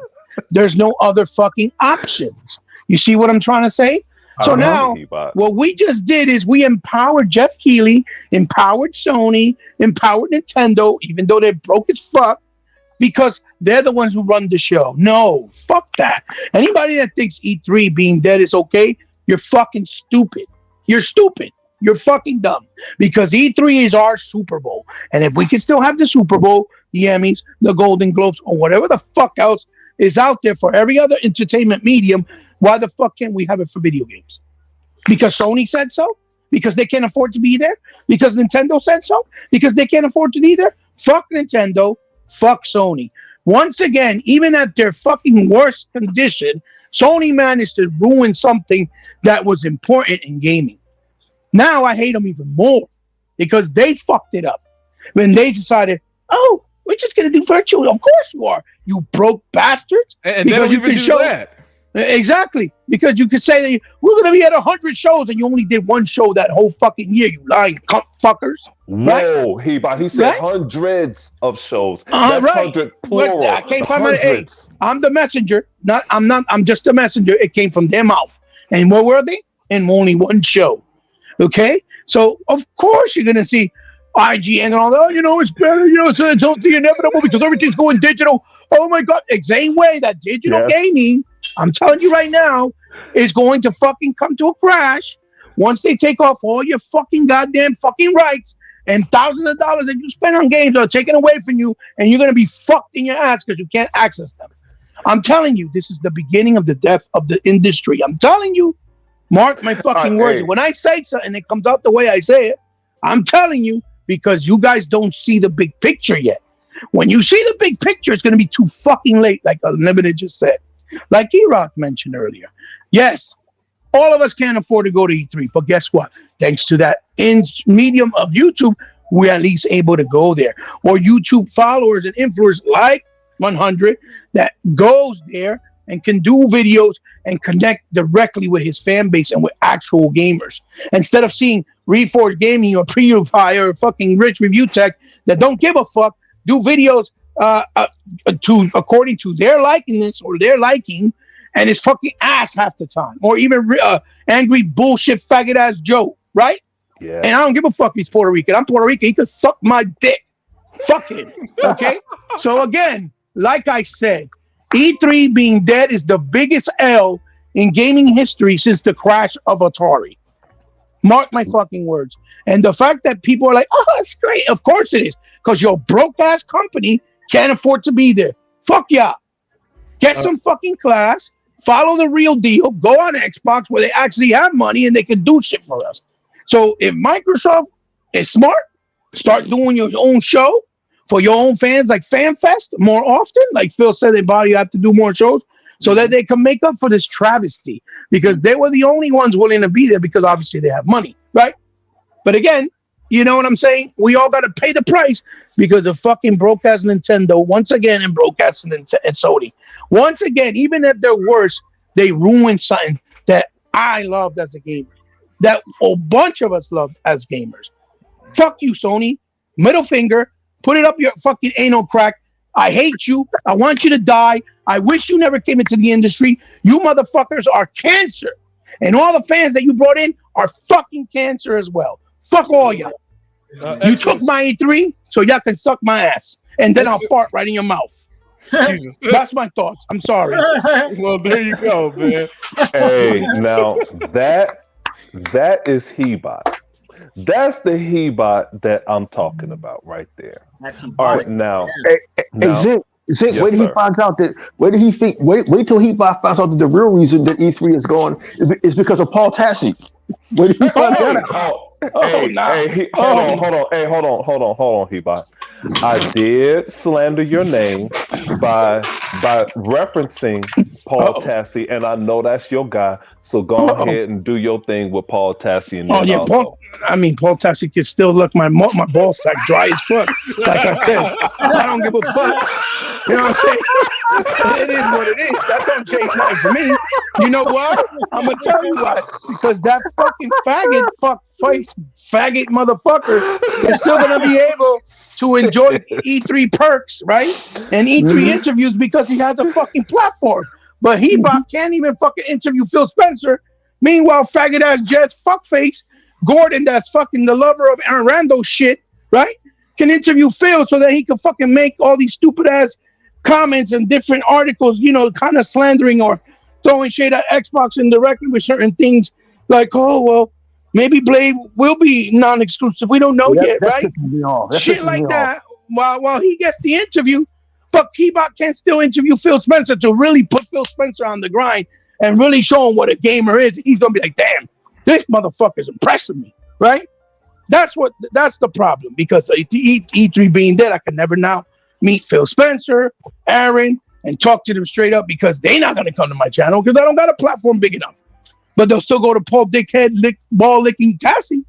That's for sure. So that's why I say he can still suck my nutsacks dry as fuck. I don't give a fuck. Fuck him too. All right, Fuck him too. Zink. Fuck him too. Oh man, Zink out here lacing monsters. But Zink, what are you gonna say, man? E-Rock started that shit. I had to let him finish it because, you know, we did reference Paul Tassi early in the show. So anyway, hey man, look, here's the thing. That was so special, man. I my eyes That were was watering. special. That was special. Dude, That's the real Hebot right there. that correct. That's raw That Hebot hurt, right there. man. That's I mean, raw. I was literally At its screaming finest. on. I was screaming on mute, dude. I mean, that shit was epic. Hey, so look here. All right, everybody, settle down. After Here, that, how? well, you can't sell. Box Oh, rant was just like Balmer. It was authentic. yeah, But it was authentic. here's what happened. The industry got greedy. IGN, kind of funny games, uh, what's it, Sacred Symbols. All of these guys, all these top YouTubers, they got greedy. They wanted to ride Jeff. They wanted to kick the He-Bots out, the 100s out, the Megatrons out, the K Megas out, the Iron Lords out. They wanted all of these people out so they could be the first and only ones to have a story. Okay. But what they failed to realize as they slowly demolished E3 by their negativity, here's what happened. Everybody swear up and down that they knew marketing. And I wanted to answer, I think it was Radiance. I think Radiance said who's going to replace them, and Two Man alluded to something of that. But at any rate, here's what they ruined. Over here in Chicago, you have Channel 2, 5, 7, 9, Fox, and CNN, and the rest. All of and I'm sure Philadelphia, New York market, Atlanta market, the big markets, they all sent representatives to E3. Oh yeah. Yes, sir. So what it blew was free marketing to the millions that are in the Chicago metropolitan area. That's what those dumbasses blew. It's a reason that gaming is the largest form of entertainment on planet Earth. It's because everybody got a chance to get free marketing from the Super Bowl that was E3. But here's the thing. Phil Spencer said, I'll always support E3 as long as there's an E3.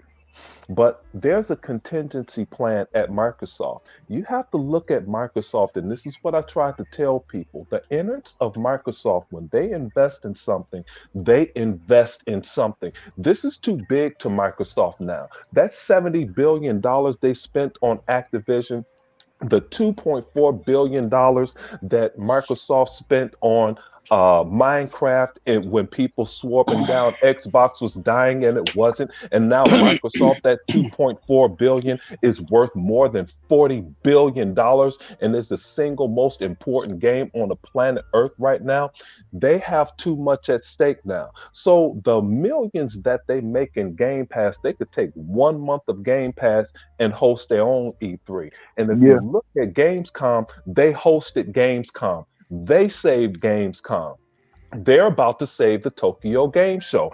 They just hired this hot lady, I'm forgetting her name, from Sony that lives in Japan, and she's going to help improve relationships under Sarah Bond through uh, Japanese accounts with Microsoft and in the mobile industry and overall in Japan. This is a global network that people are looking at here. When people thought that Xbox wasn't investing in the Xbox One era, why do you think that there are server racks on all 7 continents? That just didn't just come up overnight. That shit was an evolution of years, and it started in the Mhm. Xbox One era. But the investment is too great in Microsoft right now. There's no way, like Hebot said, he Unlimited was going to go to E3, et cetera, et cetera. Me and Ramo, we met Major Nelson here in Chicago because Xbox had a tour. They toured some cities. We wound up going. They went to someplace in Chicago. I got my big ass out of line. I know I scared the shit out of Major Nelson to have a 6'5" dude walk up to him with a Jordan suit on and take a picture with him. Talk to him for a second, told him how I would market forward to, and I got my black ass back in line. We walked all the way around the building. We were at the Forza booth. Here comes Major Nelson. He came back and struck up another conversation. We talked about marketing again. They know what they're worth. There will be a show. It will be around June 12th or that second or third week right there because Microsoft has too much at stake. This is their entity. Oh It, no, no, they, no! Listen, my concern is never about Microsoft. It's going to be for the EAs and the Ubisofts and the other this is companies, the thing, the smaller Unlimited. companies and stuff too. Here's the thing. Microsoft knows how. Just like what's the thing that we had with Microsoft and the smaller companies? What's that little thing? ID at Xbox. They mean that when they want to promote smaller companies, they actually mean that there will be a venue where everyone will be able to participate. It may Mhm. not be called E3, but Microsoft is going to host that. E-Rock, I like what you said, and this is what we've all said. The first E3 was held in Chicago. My namesake, where I got my name from, Zink Griffin, his black ass actually went. Nice. I didn't know what the fuck it was. I was like, dude, why didn't you tell me? You know, but Chicago is too expensive. They're union heavy. So whatever you pay in Chicago, it's going to be quadruple what it is in California. Sophie, no, she's not here. Good grief. Right. Man, what the hell So you what is that? She's somewhere there. that's Sega Man's fault. Sega Man, that's you. So anyway, but the thing is, guys, it's a problem because we lost just in the Chicago metropolitan area alone, there are millions of people that will not know what that Super Bowl is like in June because they may not send 2 people. Each one of our stations sent 2 people to California just to cover E3 for the whole damn week. Oh, and then they came back and told Chicagoland area all about it. That's what they did everywhere from Canada to here, Mexico, all around the world. That's what you're going to miss, all because the mainstream media and their less than 4% of the buying public got greedy with their stupid ass. Mm-hmm. Anyway, Yo, that was excellent there, Zink. Excellent, man. So yeah, we're going to start. It looks like he's dropped. Anyway, we're gonna wrap up the show in a positive note, and we're gonna talk about our 3 favorite games of 2023. How does that sound? That was great. Awesome, awesome. And when Zink comes in, I'll ask him too. I'm ready. So Tuck, let me go because E-Rock is going to kick me off the show early. oh, what Tuck, No, not. I hate the Diz not here. I would have loved to hear. Yeah, I'm going to cuss her ass out. Nah, she ain't feeling well. That's okay. She should be here. Yeah, Like nah, she she cussed can't. me She out. can't talk. She can't talk. Not feeling well. She could type.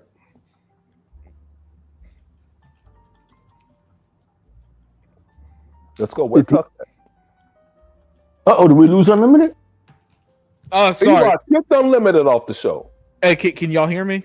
Yeah, Yes, we sir. can hear you. Okay, yeah. Well, like I told E-Rock, man, technical issues. It's gonna happen. Sorry about that. But Zink, man, who said that they want to start?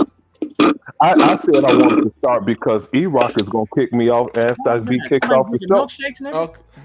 That's tough. That's tough. Yeah, hey, All right, go well, ahead, real Zink. quick, my 3.5 games of the year. First, of course, everybody know how much I love Redfall with my 240 hours, and I'm going to get back into it. Wilkins is pissed that I spent 50 hours on one planet in Starfield, and of course, my game of the year is Forza Motorsport. Respect. Fantastic game that I'm a Great level. choices. I think I'm a level 226 in Mm. Forza. And my honorable mention game of the year would be Gears 5 Horde. And that's what E-Rock would want to kick me off the show about. Go ahead. Nah. Yeah, hey, great stuff, man. Yeah, and by the way, all three excellent choices, some excellent games, man. Say E-Rock, man. Let me get your thoughts on your three favorite games of 2023. Yeah, this was a hard one. This was really, really, really a hard one for me because this year was just stacked. This year, from the beginning, it was just stacked, man, and I enjoyed it, man. Gaming is in a fantastic place, man. This is a year that started out with Hi-Fi Rush.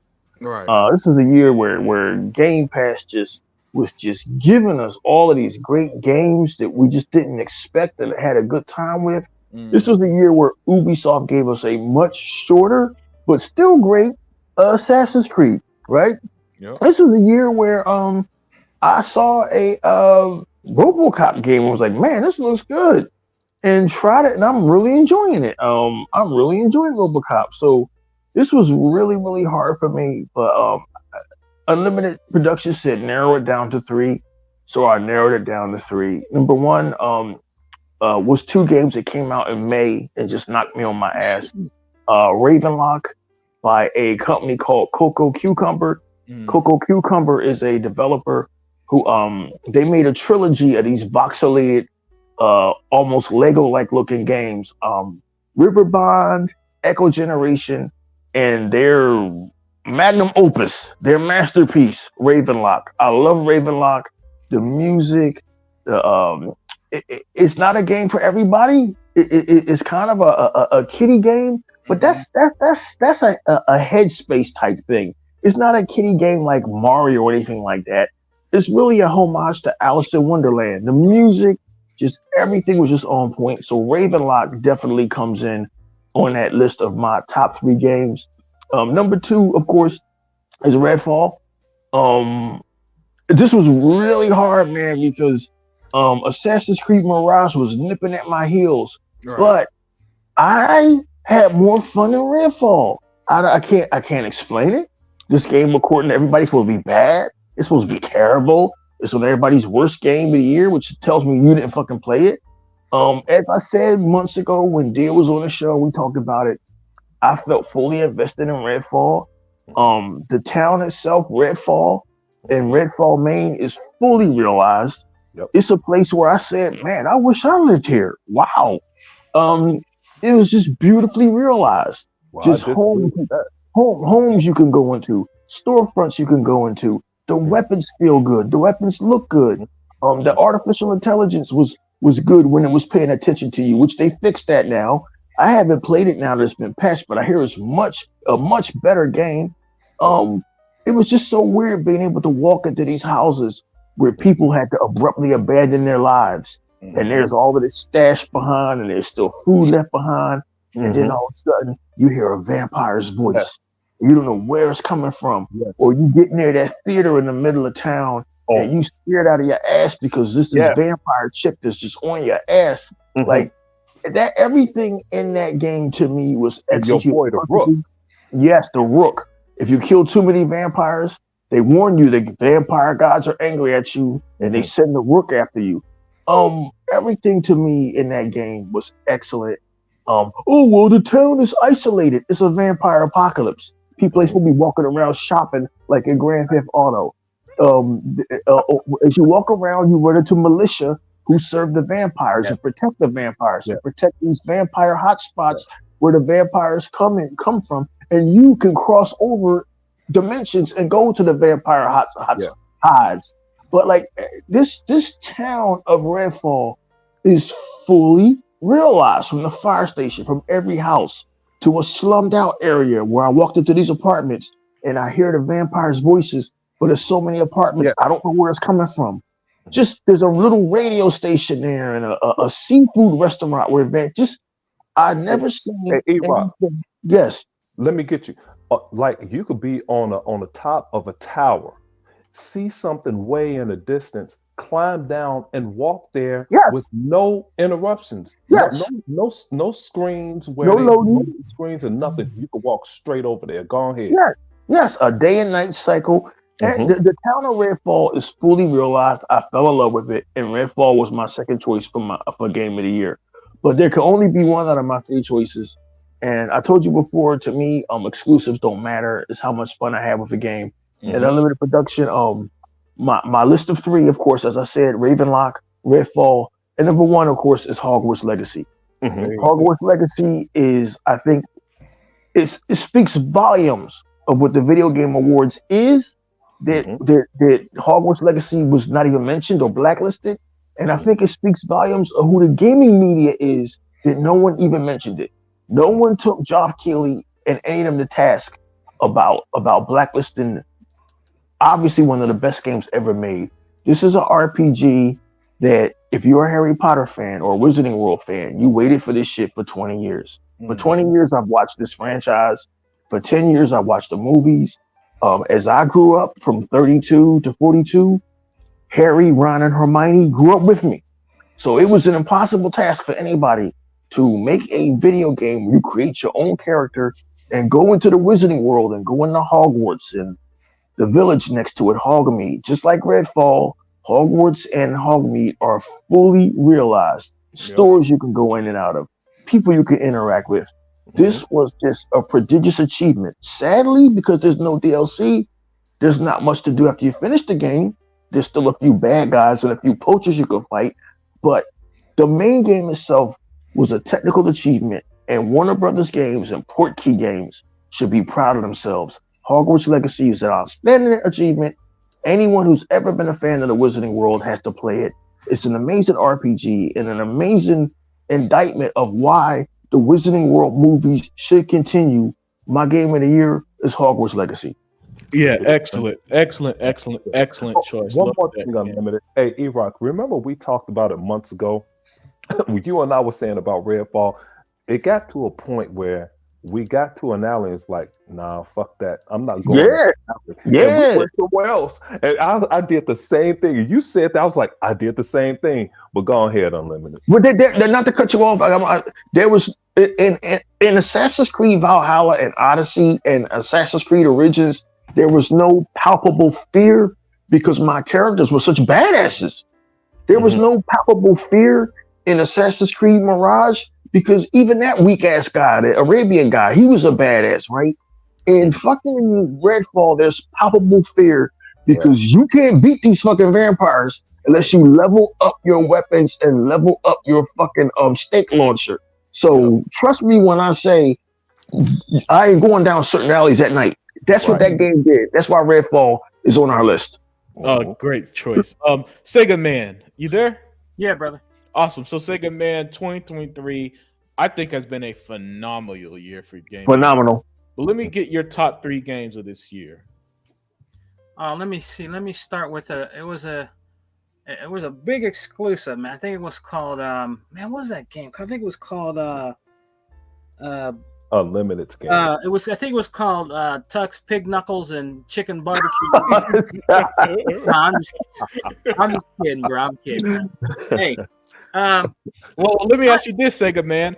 Did you roast the pig overnight, or how did you cook it? Well, yeah, you know, we had to take it to Wallo's Groovy Grab Shack. Yeah, I mean, we had to roast it, and you know, bake it with some hog knuckles and hog stuck him in a tub of vinegar. Yeah. Had to get some Brillo cream ready for him. You know what I'm saying? but yeah, man, guys, my three would be I'm like E-Rock. It's kind of a hard one. My first one is no brainer. My game of the year, honestly, was Starfield. Nice. Starfield was I'm going to be honest with you guys. When it first came out, I thought I was never going to learn it. Never learn the mechanics of the game. Never learn it at all. Because I always have hard sometimes with like Skyrim and those different games like Fallout. But it seemed like Starfield was a little easier for me to learn very quickly. You know what I mean? And I got it so immersed in that game. It took over a lot of gaming time away from other games that I playing. It took a lot away. It took me away from Gears. If it could take me away from Gears, it's a good game. You know what I mean? It's a very, very good game. I liked and being immersed in the different planets you can go to, different things you can do and find, go on missions, and just it's an amazing game. I still need to beat it. I didn't beat it because other games came out and I stopped playing it for a while. I'm going to go back on it though, but it just took a lot of my time up, man. That's a really big hit for Bethesda and Todd and them, man. Starfield is it took over everything. I mean, it was getting more attention than movies. It even got movie stars playing it, like different stars and stuff like that. Like that. Now, I would have to say that's pretty goddamn good. You know what I mean? They just knocked it out of the ballpark Unlimited with Starfield, man. That game is incredible, bro. I could not stop playing that game. I still love the game. I want to go back to it. Another one is Forza Motorsport. Forza Motorsport is a phenomenal sim racing game. There is no other game on the planet right now that can touch Forza Motorsport, man. Not one. There's not one racing game. Now, there's other racing games out there that are fun. I know there's people that like F1 and car and racing games like that, brothers. But Forza Motorsport is an amazing. I was playing it this morning, right? And I'm gonna tell you guys what. The raining physics in that look real as fuck, bro. What was raining? It looks real as hell. I mean, they really did a good job with the way they did the graphics and different effects in the game from day to night. It's amazing. It'll blow your mind. If you have a TV like he bought, or a Brother Unlimited like a QLED or OLED, you'll really see that pop big time. I have a nice 4K, but with those kind of TVs, I can imagine what the rain and all the different stuff with the ray tracing and all that looks like, in the Forza Motorsport game, man. It's just a phenomenal game. One thing about Forza, they really improved, which is unbelievable, the control and the way the car feels on the track. That's one of the things I like most about it as well. Go ahead, Singer Man. And goddamn, a ladybug just flew in my damn Series X. God damn. Oh shit. Yeah, he's getting chopped up by the blades. Cling, cling, cling, cling. Damn. Oh. But the last one, guys, you guys might be like, wow. My last one, guys, to be honest with you, it's a game I beat, and I want to consider it a contender of game of the year for me, and it's called High on Life. Mm-hmm. Oh yeah. Yeah. What? High on. What? That would technically be considered 2022, but we're gonna let you go, Singer Man. That's what I mean. I know it was back then, guys, but the game was just. No, Sega Man, I'm glad you mentioned that because we didn't have any games in 2022. You know, let the world tell. You know what I'm saying? Yeah, apparently we didn't, but you guys remember that game from when that game came out, that was the most weird. I like games that have a really good creativity, and High on Life was awesome. Really, I don't want to start with 2022 because the list will No, won't stop. no. Yeah. Listen, I'm giving Sega Man a free pass. Nobody else is getting that free pass. We got to stick to this year and this year only. I had to go with that because I just felt like, we're real gamers here. We played that game. I beat that game, and that game it kept me immersed. I mean, the graphics, the creativity in that game was it was awesome. Never seen nothing like it. The way the music was in there, it was real weird and like eerie, like acidy, like type music. It was a really, really, really good game. And what was really cool about that game, it was really awesome that what comes with the creativity is you can watch actual fucking movies in the game. Mm-hmm. That was amazing to do. Like you go in the theater and you can watch Demon Win while the dudes is talking in there. It kind of remind me when we used to remember on our Xbox where you can watch movies and be in a little theater with your little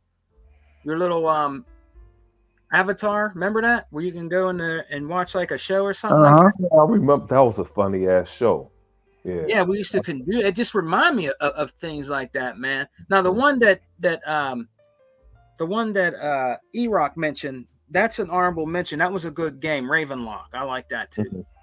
That was a really good game, and it was very, very creative, very different. I liked the music in it. I liked the graphics in it. I liked the background settings in that game. That was also a really good game. But my game of the year, guys, honestly, it'd have to be Starfield, man. And right now, I'm just waiting for Gear 6 because I know they're making it. And you know they adding on. It's going to be an add-on coming out of Starfield too. Oh yeah, that's right. And then they got mods coming out, right? Yeah. Excellent choices there, Sega Man. Hebot, you there? I think you dropped. Yes, I'm here. Okay, awesome. Yeah, I got to stay mute because my house is like Grand Central Station. Yeah, I know. Hey, so Hebot, man, what are your 3 favorite games of 2023? Oh hell no, you're not doing that to me because No. Many games. Yeah, no, that's why I said 3 because It's gotta be 3. Unlimited. That's not fair. Let me think at least 2 more in there. I cut down to 3. It's gotta be 3. You know how hard it was for me to pick 3? I know. We all listen. 2023 was a phenomenal year. We all had a hard time picking 3. You're not the just only like 2022 had no games, boy. And You none of make me y'all make think- that list. And none of y'all said Age of Empires. Yeah, that's another one that came out too. Another one y'all didn't mention that was a good game.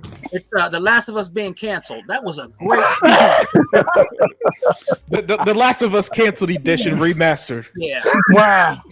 But go You ahead, guys go are ahead. terrible. go ahead, Hebot. Okay, I know first it's of all, hard, man, but I go want to ahead. be transparent as fuck. A lot of games that I played just either in the beginning, midway, because it's just I don't have the time to stop and dedicate. Agreed. But I want to be transparent on that because motherfuckers be like, yeah, I'm gonna look at his achievement. Yo, you only played this shit for 2 hours, 3 hours. You talk about because I know that's gonna happen, right? So I'm being transparent, not because I didn't want to. It's just I have a busy schedule, like a lot of us do, but some more than others. So I want to get that out of the way. And I don't want to be cliche because, to be honest, Hi-Fi Rush hit a very high mark, and it deserved to be Game of the Year. It really did, because it did something not only that was great, familiar, and unique and new, but it was unexpected, right? Because it was a shadow drop. So that's what made it all the more special, right? Can you guys hear me still? Oh, Yes, yeah. sir. Okay, I thought my fucking headset died. I'm so sorry. But what I'm going to do is I'm going to do games that I did invest more time in. So my number one first pick, it's got to be Wanted Dead. Wanted Dead Good fucking is it- choice. is an excellent fucking game. It harkens back to the Ninja Gaiden style. It doesn't hold your hand. Everything is you control it with different buttons by upgrading yourself. It's gunplay, it's sword play, it's hand melee play. And then it has some kooky stuff, like games like Yakuza where you could eat ramen noodle, do karaoke, but it's not overly done. So it is a very, very underrated game. You guys should definitely, if you haven't, you owe it to yourself to try it out. because especially if you like stuff like Ninja Gaiden or Ninja Blade or even Bayonetta, for example, it's a fucking phenomenal game. So my first pick is Wanted Dead, right? Then my second pick, I have it's a coin toss because these two games I enjoyed very much, very, very much, but I don't know how to pick them. But it's between Guilt and Bramble. Now Guilt's been out on Apple, but Google. It never came to Xbox till this year. So I have to go with Bramble because of the artistic choice and style that's so mystical, right? It's not really done. They don't really do it. It's a folk tale story with two kids, their brother and sister. They're kind of stuck in like a fairy tale world. The kid ends up looking for a sister or vice versa. I don't know exactly. I don't remember at the moment. So forgive me for that. But Bramble, I believe our brother E-Rock Investor, he knows what I'm talking about. I think Bramble was an excellent game. And let me be clear. Yes, I can pick the typical big games. Like Alan Wake 2 is definitely on my top list as well, but I haven't played it enough. And I just feel like everybody else is going to pick the AAAs, so I don't need to pick really AAAs. I got to pick the games that made me the happiest. And the one that made me the happiest, because as soon as I fired it up, I didn't want to put it down, and it harkened back to when I first played games like Outrun, Afterburner, Altered Beast, all the Sega stuff that made me fall in love with video games even more at another level. It was a small game by Yu Suzuki called Air Twister. Air Twister is my favorite game of this year because I had a smile from ear to ear and I didn't want to stop playing. Very simple. It's a game by Yu Suzuki, the guy who created, the Outruns, the Afterburners, Shenmue 3, of course. Yes. Which nobody bought on PlayStation because it's $2 to be honest. So he made a smaller game with his team and he did all the homages, paying respects to Space Harrier. It's a very Space Harrier-esque type game, but introduced with the newer technology, the new gameplay approach, and it was just so much fun. I had a lot of fun with it. It's beautiful to look at. It has phenomenal music.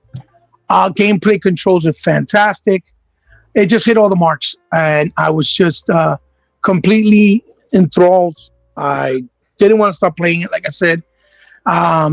It was like damn near 8 o'clock in the morning. I still was playing the fucking game. Didn't want to turn it off.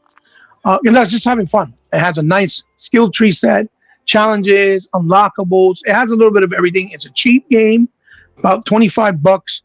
And, it doesn't take a lot of your time. You're not going to feel overwhelmed like the Starfield if you don't have the time. Not to say that Starfield's not a good game, but, if you don't have the time like me, you can really have a good time and enjoy it and try to finish it. I didn't beat the whole game, but I got close to it, and I haven't been able to revisit it, but I put a lot of time in it. It's what I'm trying to say, right? Mm-hmm. So my game of the year would probably be Air Twister. Now, if I was going to pick a AAA, then I would say maybe Alan Wake 2. If I was. But then again... Listen, your game of the year is your game of the year. I don't give a shit if it's it's my game of the year for me because of what I felt. That's what I'm trying to say. I'm just giving you a hypothetical. I'm giving a hypothetical. Yeah, you not because I didn't even mention RoboCop. RoboCop was fantastic, like Eva said. Awesome. So it was a pleasant surprise too. It felt like this thing, like Hi-Fi Rush. Hey, 3 games, man. 3 games. You don't. I did. I'm just talking about the game. I'm not saying that's what I'm picking. And there were even games missed like Deploy mentioned Diablo. And, Diablo too. Yeah, Diablo looks really good too. My son been playing that. Yeah, that looks good too. Hey, Tuck, you there? Yeah, I'm here. hey, Tuck. No, man, he ducked out, man. And Gogol Poe mentioned Atomic Heart, another game people forgot about. Yeah. Well, I mean, the Ku Klux Klan really liked that game. hey, Tuck, you there? He's at the water fountain. Yeah, he's done. He's done. Well, Tuck, unfortunately, man, you missed your turn because after I give my thoughts, we're gonna close this show, man. Mm-hmm. But yeah, since my three. Man, my 3. Since it's my show, I'm gonna say this. I'm not gonna talk about my number 2 game of the year because that's E-Rock's game. He already broke it down. So I'm gonna choose at number 3, RoboCop. Man, RoboCop. Yeah. RoboCop would first of all listen. I got the complete gameplay on my channel. If you want to see the playlist, check it out. I love that game. That was a game when I started, I couldn't put it down. I couldn't stop playing. I pretty much beat it in a weekend type of game. It was so damn fun, man. That's not spoiling nothing. Yeah, but all I'm going to say about RoboCop, man, is that it captured that movie perfectly. Now, RoboCop is one of my personal favorite movies ever. You know, if I were to ever do a top 20 list, it's going to be on that list. That's how much I love the movie. And this game captured it all so well. They had Peter Wells come back to voice RoboCop, and he did an excellent job. The graphics look like all the actors who reprised roles in the new ones there, like the that scumbag 80 businessman. What's his name? Max. He's got a weird last name. Yeah. But he looked like a typical. He looks like some business dude from the 80s, man. He looked like he should have been like with Greco-Roman and that Greed is Good movie.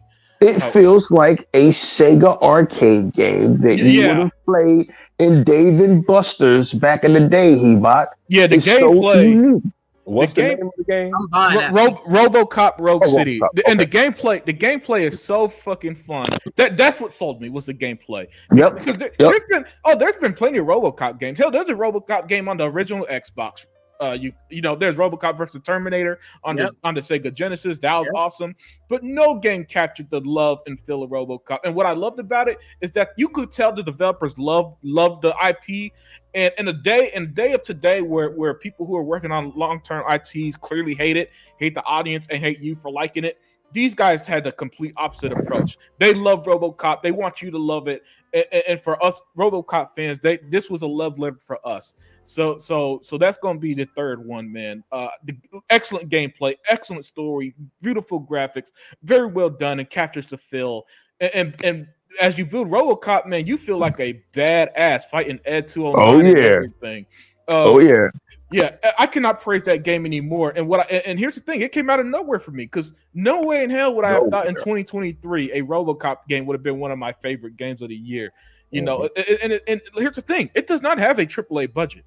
All right, it is not a $200 million game like Horizon Forbidden Entertainment. Yet it's way more fun than 90% of games I played this year. And this was been a phenomenal year, so that just shows how great it was. Next, you know, people have alluded to it, and all year, Zink has said is my game of the year. But I gotta say, Hi-Fi Rush. You know, Nice. Listen, the thing about Hi-Fi Rush is that when it shadowed, first of all, shout out to Xbox because they shadow dropped one of the top 3 best games of the year out of nowhere. Again, just as a showcase, man. And from the moment I started it, I knew it was something special. As someone who's a gameplay guy, the thing that's gonna grip me first before anything in the game is how does it feel when playing it? Yes. And when a game is fun, and I've always said this, if a game is fun, everything else just kind of falls into place. Well, I don't know if any game is the epitome of fun to the extent Hi-Fi Rush is. The game, it is so creative that even if you turn off the music, the background is still, you know, has the same rhythms as the gameplay. And so even if you don't want to listen to music, you could still, if you know, you'll figure out, oh shit, the background is kind of a clue on how I should play it and how I should do my combos and the timing with the combos. Now for some people who played it, they had an issue with that. Personally, I did it. You know, and Zink watched me beat the fucking game. Yep. But Hi-Fi Rush, man, it's the type of game that when it came out, you didn't know you needed it until you had it, right? Mm-hmm. You didn't know. That's the best way I could put it. I did not know that I needed this love letter too. Just fun, no messaging, just fun, like games used to be on the Dreamcast. Yeah, man, just fun. Likable characters. The game is hilarious, by the way. I mean, the scene when you after the Corsica boss battle and you get out of the building and Chai is hitting her head off everything had me dying of laughter, man. What is between Hi-Fi Rush and RoboCop? What is with these developers making games fun again? This is what I'm talking about. Yeah, exactly. You know, listen, the game, because at some point games kind of fell, and that's why I shit on The Last of Us so much, because in 2013 when that game came out, everybody treated it like it was the greatest game to ever exist, even though I thought it was boring bullshit. And as a result, people started these game makers, you know, yeah, exactly. But what happens is that a lot of these publishers, you know how it is, a copycat industry. So one thing gets popular, everybody wants to do it, right? And so they kept trying to. So a lot of these games kept trying to make these fucking boring, depressing games, and it just wasn't working. Yeah, movies. Thank you, movies. Right? And for me, I'm a gameplay guy. I want my game to be fun first, and then just if you're gonna do the cutscenes, just at least don't make it long. But you know, they fell in love with the Sony formula and all that nonsense. But yeah, Hi-Fi Rush and RoboCop, 2 games that captured that really fun atmosphere. And then number 1 is my game of the year is going to be the same as Sega Man's at Starfield. And nice. I mean, come on, man. You listen, guys. You already know that I'm the RPG guy, so that's no surprise. And if E-Rock didn't go so long about Hogwarts Legacy, I would have. That's my real number 2 though, is Hogwarts. But still, Starfield, man, it's a brilliant game. Hell, I was playing it before we went live today. I'm still playing that game, and I still love every minute of it. Listen, I'm a huge fan of Mass Effect. I'm a huge fan of the Outer Worlds. So of course, Starfield was going to fall right into my lap. That's my favorite game of the year. Hell, it's up there in my Hall of Fame of best favorite games ever. And a year. Chuck said he's back to say his role. Yeah, I'm back down. Okay, and he got a mouthful of chitlins. Look at him. Yeah, I know. and so before we close, Tuck, man, give us your top 3 games of 2023. Well, my top 3. Can you hear me? Yes, sir. Nigga, go ahead. My top 3 games of the year is definitely one of them is Starfield. Mm-hmm. Can't play. I mean, you got to play that game. Yeah. The other one would be Redfall, and the other one would be Alan Wake 2. Oh, nice, great choice. Alan Wake 2, man. Like this, man. They really have brought that game to life. I mean, the guy who did that game, he really brought that game to life. I mean, it's more like a Resident Evil type, scary type game now. Mm-hmm. Because, and I'm more interested in the girl's character than actually Alan Wake's. Mm-hmm. His character is boring. Yeah, I like the girl's character better because it's so interesting. Because she don't have no recollection of. Everybody knows her, but she don't have no recollection of anybody of knowing anybody in that town. Yeah, I peeped that. The girl in the diner was wanting to start a chat, and the black girl was like, "Who the fuck are you?" Right. so man, I mean, it's dark. It's dark in a way, especially when you get into Alan Wake when you go to the city. Mm-hmm. I'm still on that city part right now. But I really can't wait till I get back to her story. It's very interesting. Starfield, you know, what can you say about Starfield? I mean, you know, you build your own ship and you can spend hours and hours of building your own damn ship and all that stuff. Sorry to cut you off there, Tuck, but what sold me on it being the game of the year was when we came back about a week or a month after the game came out, we all had different stories of our journeys there. No, very few games could do that. Continue. Yep. Yeah. I mean, to tell you the truth, I'm going to tell you right now, I thought Alan Wake was going to win Game of the Year. I didn't have no speculation about Baldur's Gate, but I mean, but it is what it is. But Alan Wake is my top game of the year this year. Nice. You know what? I hate that because you agree with Rand. That's Rand's game of the year? Yep. Hey, that's man, one of the reasons I didn't even think about playing it. But now that Tuck said it's all right, I might go ahead and cop it. Yeah. Oh, it's real good, man.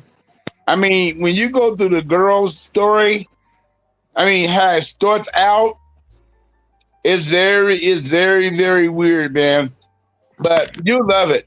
You love the story. Hey, man, one thing I wanted to say real quick, because this is going to shock the shit out of y'all, but one of our other topics is going to be the game we're looking forward to in 2024. It's not the game that I'm looking forward to in 2024. I'm looking forward to Halo movie season 2. Of course. That's what the fuck I'm looking Yeah. Oh Yeah, you see that I should have kicked you out because I could have said that, Zink. I thought, man, Tuck. I thought the I one forgot I asked that question. I thought the one game Tuck he was gonna mention, man.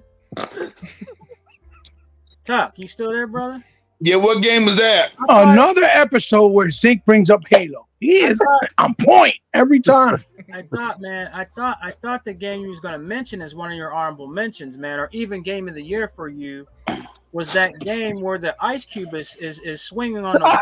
Oh hell no! That would be your favorite game of the year, where the ice cube is swinging on the web, bro, through New York City, man, the Big Apple, brother. Man, dude, I would have burnt that game down, dude. Nah, that's Hebot's secret game of the year. He loves spray painting that vest. Yeah. Word. That's Paul Tassi. I'm chasing after him. I was just about to say, I was glad to hear from Paul Tassi today. What happens when you catch him? Oh, he gonna get his ass broke. I'm gonna shove a PS5 right up his ass.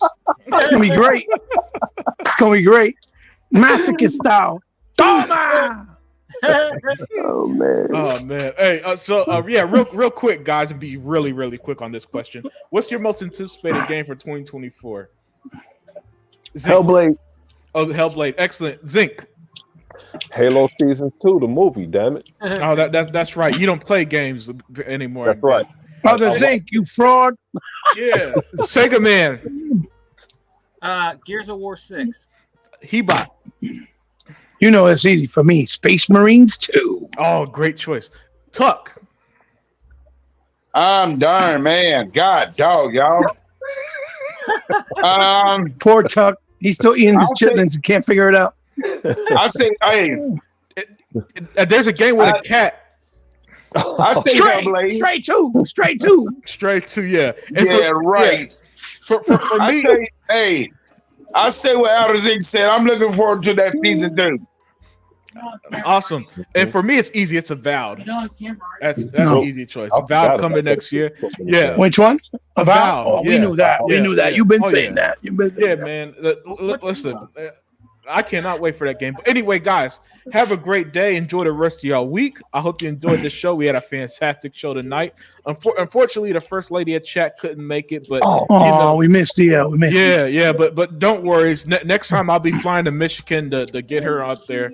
She's gonna have to use a speaking spell if she have to. Unlimited. Because the Detroit Lions might not make the playoffs. Yeah. Aww. Well, I missed the line. She's used to that. Oh yeah. Oh damn. Yeah. All right, guys. You guys enjoy the rest of y'all week, and we are out.